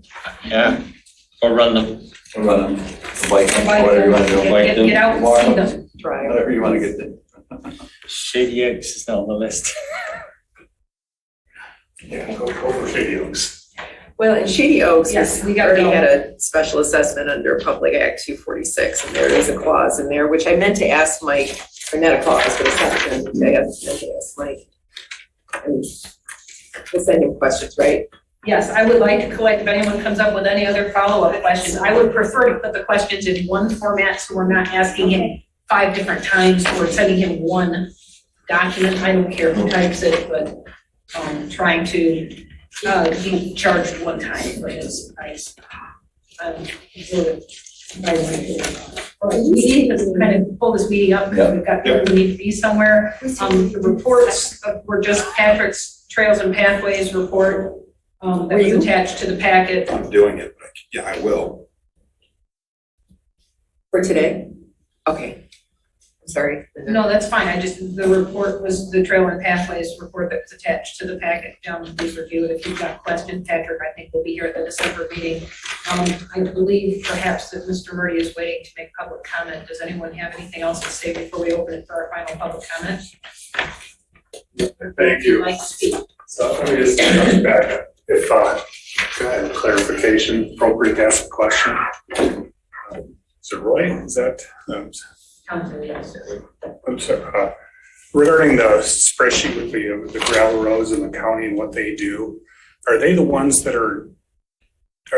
suggested that the roads have a second gravel maintenance runover, where Marshall? So it doesn't come from here. The reason why the 300,000 is being spent on Marshall is they did the original gravel, whatever way you give it a term for that, whatever they did. Resurfacing, yeah. Resurfacing done, and then 8 years later, they did it again. That came from the road commission. Yeah, because even if you look, a couple of years ago, they did some roads before this committee even existed. I don't have my spreadsheet in front of me. But yeah, so the road commissions, that's what they're doing. I mean, that's part of their job. That's what they do for all 20 townships. But it wasn't part of the special assessment district, the creation that we created, or that the township created. We then put that over on them to maintain those roads. We created we had an idea what we wanted. You did, not me, or the committee did, that established the district. They had those 29 roads. They said, this is the estimate of what it would take. And it was for Marshall, I think it was $130,000, right? Inflation and all that, I get more, costs more, but nowhere did the original SAD project say, let's do this twice in 10 years. I think It was only once, because it was Right. such a small number. But I think there's maintenance in out years. Okay. I guess I'd have to look at. It doesn't matter. I just question. Right. More Initially was all the roads were done the first time in the first, 3 to 5 years. And then the last 5 years of the SAD, that's where I found, it's that section of Park Road that hasn't been done yet. Right. Is in there. And then, and that's another question on that. I mean, I don't see it on any of the documentation it wasn't on the list of the 29 projects that we were sold in 2013. It was Park Road paving. It was on the other side of Zeeb Road, the that short stretch by Mancino's there. That was, but not the other side. And that's so you're going to ask a question of Mike or the attorney. Here's the declaration of the intent, the resolution, the intent, and that's kind of refers to a certain improvements, a defined list of improvements. Attorney might say there's a lot of gray in this too. So yeah, the $1 million that's being spent could fit within the language that's out here, because the actual resolution was adopted for the 2013 SAD doesn't say 29 road segments. It says improve road improvements. It's pretty general, but it does make reference to a certain cost and estimates, and those were laid out in those 29 roads, in that list of the 29 improvements plus maintenance. So to go off to the million, to say that to say that the $1 million is part of that, without something that was presented to the taxpayers back then, I think would be a mistake. You know, if it's there, then fine. If the attorney says it's a fine way to spend those monies, I have no problem with that. But if it was, it certainly wasn't the intent. So I'd say, you know, you leave it. There's a reason why these other projects could get a second facelift, and that's because we didn't spend it somewhere else. Well, like the Liberty Wetlands, I think that was a project that didn't happen. So there's probably $500,000 that they were going to build. That was the second one, North Delhi and Liberty, west of the improvements were done. It just wasn't as costly of an option that they. Right, it wasn't the $700,000 or $800,000 that was there. So somewhere there must have been other savings, or we raised more money. Right, there were savings in some of the projects, and raised more money than was intended. So I don't know about I don't know. I just look at all the revenue and expenses. If we have $1.5 million left, that's all. It has to make sense. Right. And there was 2 years nothing was done too. If you look at that one spreadsheet, 2 years nothing was done. All I'm saying is the point. Just the last thing. What I had an issue why that people didn't use the roads. That's one thing, but the other thing is the whole idea that connector roads. I understand they have to be maintained. It benefits everyone to have the roads maintained, but does anybody here use Peters Road to get from Miller to Zeeb Road? Does anybody use Scio Road to get from Zeeb to Dexter Ann Arbor Road? Does anybody use Marshall Road to get from Zeeb to Baker Road? My wife used to work at Thomson Reuters. She said over the 5 years she used it twice. Otherwise, she drove all the way down to Dan Hoy and in the back on paved roads. So the township is maintaining, that special assessment is maintaining roads for the benefit only of the people primarily that live on those roads. You charge me on Shady Oaks, and I'm not asking for special assessment. You know, I don't even know if it's necessary, but I'm going to have to pay $10,000 or $12,000 because I'm the only one that uses my road. Well, if you're on Scio or Peters Road, I'm paying for that road to be improved. So, you know, give something, you know, to the little people that aren't getting the benefit of those SAD monies. I just think there's an issue there. There's only one road that I think in the township, gravel road. Two or three. Park Road because people use it in the summertime to Huron Valley. That's a main road, and the roads that go from Jackson to Park Road. Those short little roads that go from. Those are used also by people going to Huron Valley. Yeah, it's where I live, and there's. And those are the roads that would benefit the most from, would legitimate uses of the SAD money for gravel road upkeep, but not those other roads. Anyway, that was why I didn't care for them in the first place, but democracy works, and I believe in the system. So anyway, sorry again for taking up more time. You heard what I had to say. Thank you. And you guys can go home. Pam Boyd has her hand up. I'd like to say her hand up. Go for it. I know that we've run long, so. Thank you. I'll take my time. I'm going to let people that are in the room speak first, so please go ahead. That was insulting. That's exactly what Will Hathaway does to me during board meetings. He tries to cut me off.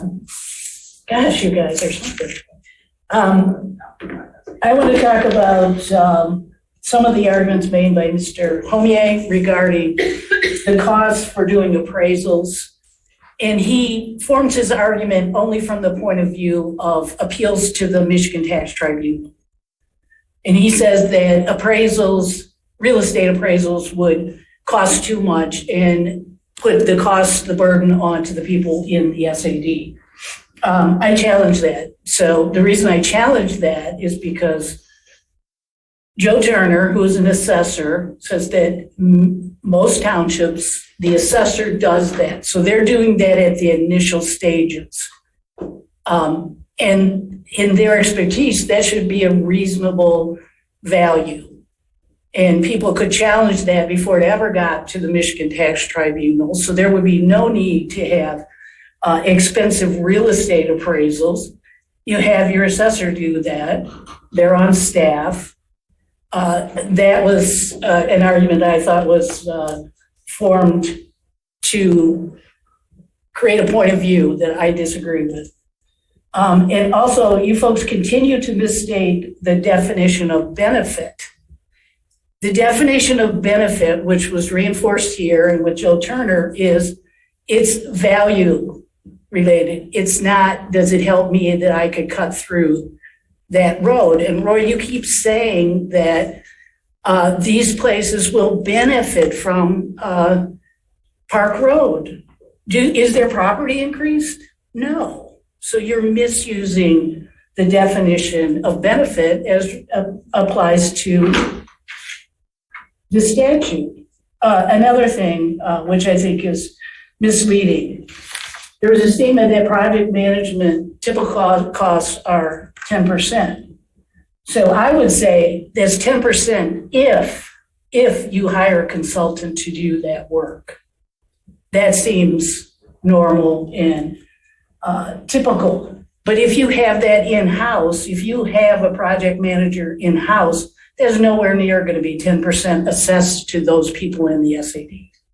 So as long as somebody is deciding that 2 SADs are burdened with Washtenaw engineering and 2 are not, I don't agree with the 10%. You could clearly cut that down to 2 or 3% if you had it in-house, reasonably. One other thing, I mentioned that of the 4 SADs that were evaluated yesterday, 2 had Scio setup fees, 2 did not. We clearly heard Mr. Homier say that the supervisor is responsible for the tax roll.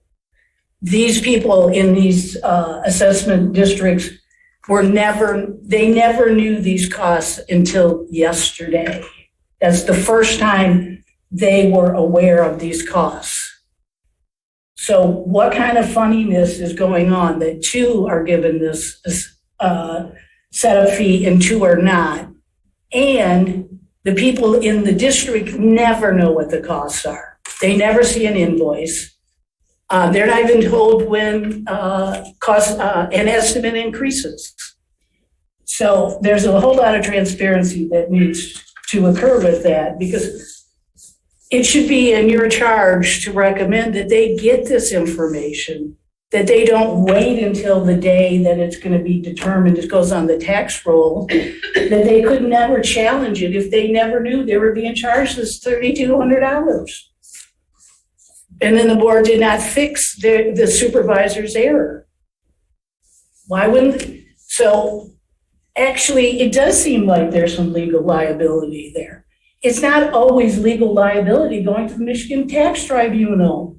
These are civil infractions if someone within the township is not following statute. Those are civil infractions. That is very possible. Trust me, I've done it. Okay, one last thing, just for fun. Mr. Homier talked about Sylvan Township, and they did an SAD for their water. That was Foster Swift that handled that. Foster Swift was successfully sued for malpractice for that exact project. I say this because he seems to tout his expertise. They were successfully sued for not managing that. They gave bad legal advice, and Sylvan Township sued them and won that. When was that? Sorry? When was that? This was back, I think it was 2012. It's been Still ongoing. 10, yeah, but, yeah, those people are paying huge amounts of money on their taxes because of that bad advice. I'm getting huge amounts of taxes. And they are a low taxable value township. These people are still burdened with that bad advice. Talk to their supervisor, Kathleen Kennedy. She will tell you what horrible things happened. They were supposed to tie into Chelsea, I think. They didn't get the right advice, that they couldn't change it, whatever. That was Foster Swift. May not have been Mike Homier, but it was Foster Swift. I have 2 hands raised on mine. By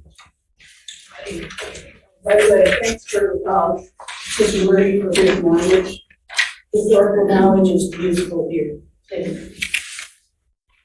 Pam Boyd, I'm gonna you first, Rakesh went first last time, so we'll change the order. Please go ahead. Thank you. So you can do a Google search on Sullivan Township, and there's a couple MLive articles on that. I emailed you all through the RAC email address the links to the 2022 and 2021 booklets from Washtenaw County Road Commission that was sent to Scio Township to say, hey, this is what we're looking at. It also has the culverts in. I'd sent you that before, but I wanted to make sure that everybody has that so that you can study up what Washtenaw County Road Commission gives to Scio Township. And that's all I had. Thank you very much. Thank you. Mr. Pattinson, go ahead. Thank you. A couple of points on previous comments.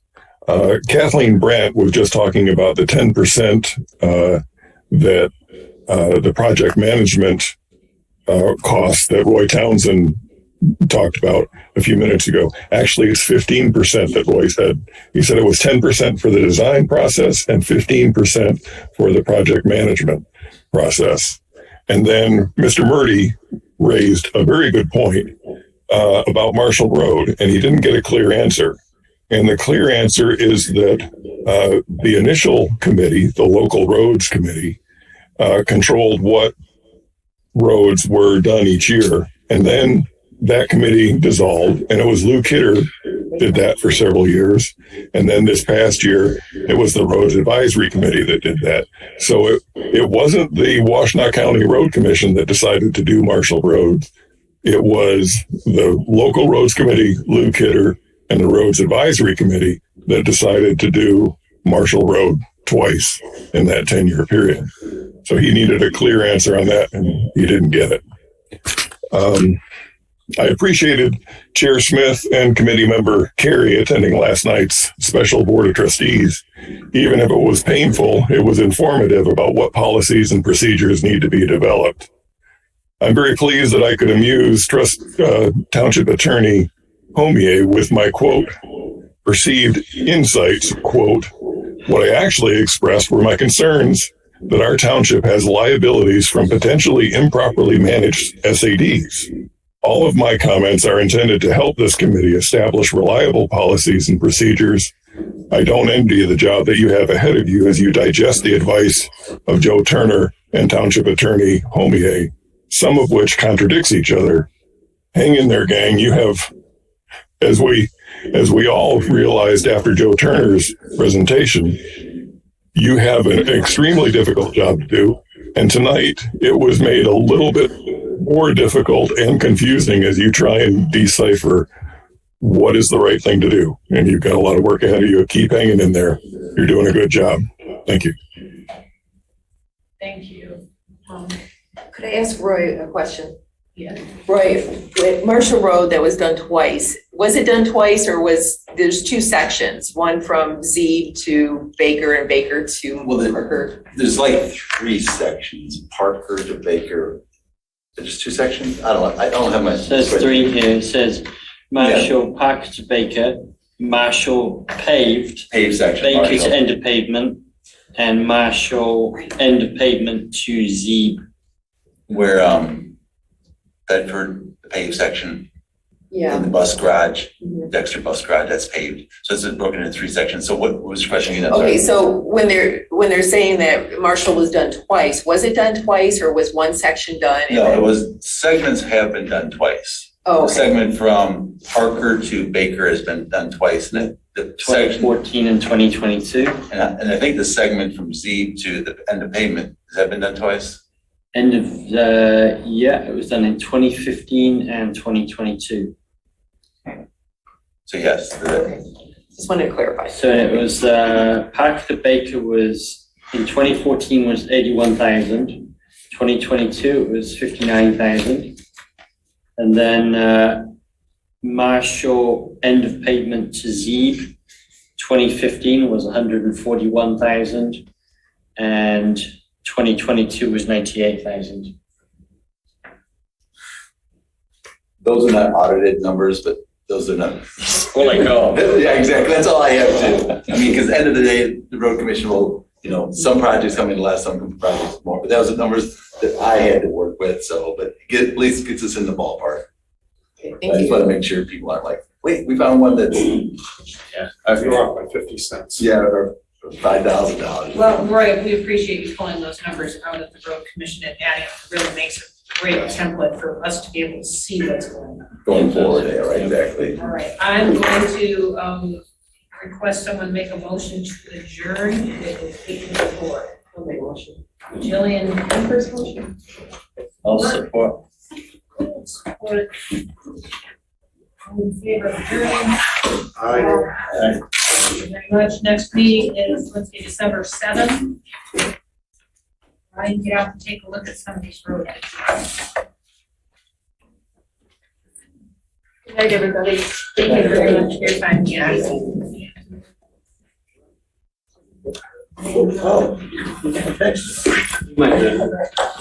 You might be. There's something mentioned. Recording stopped. There's something mentioned about East Alpine.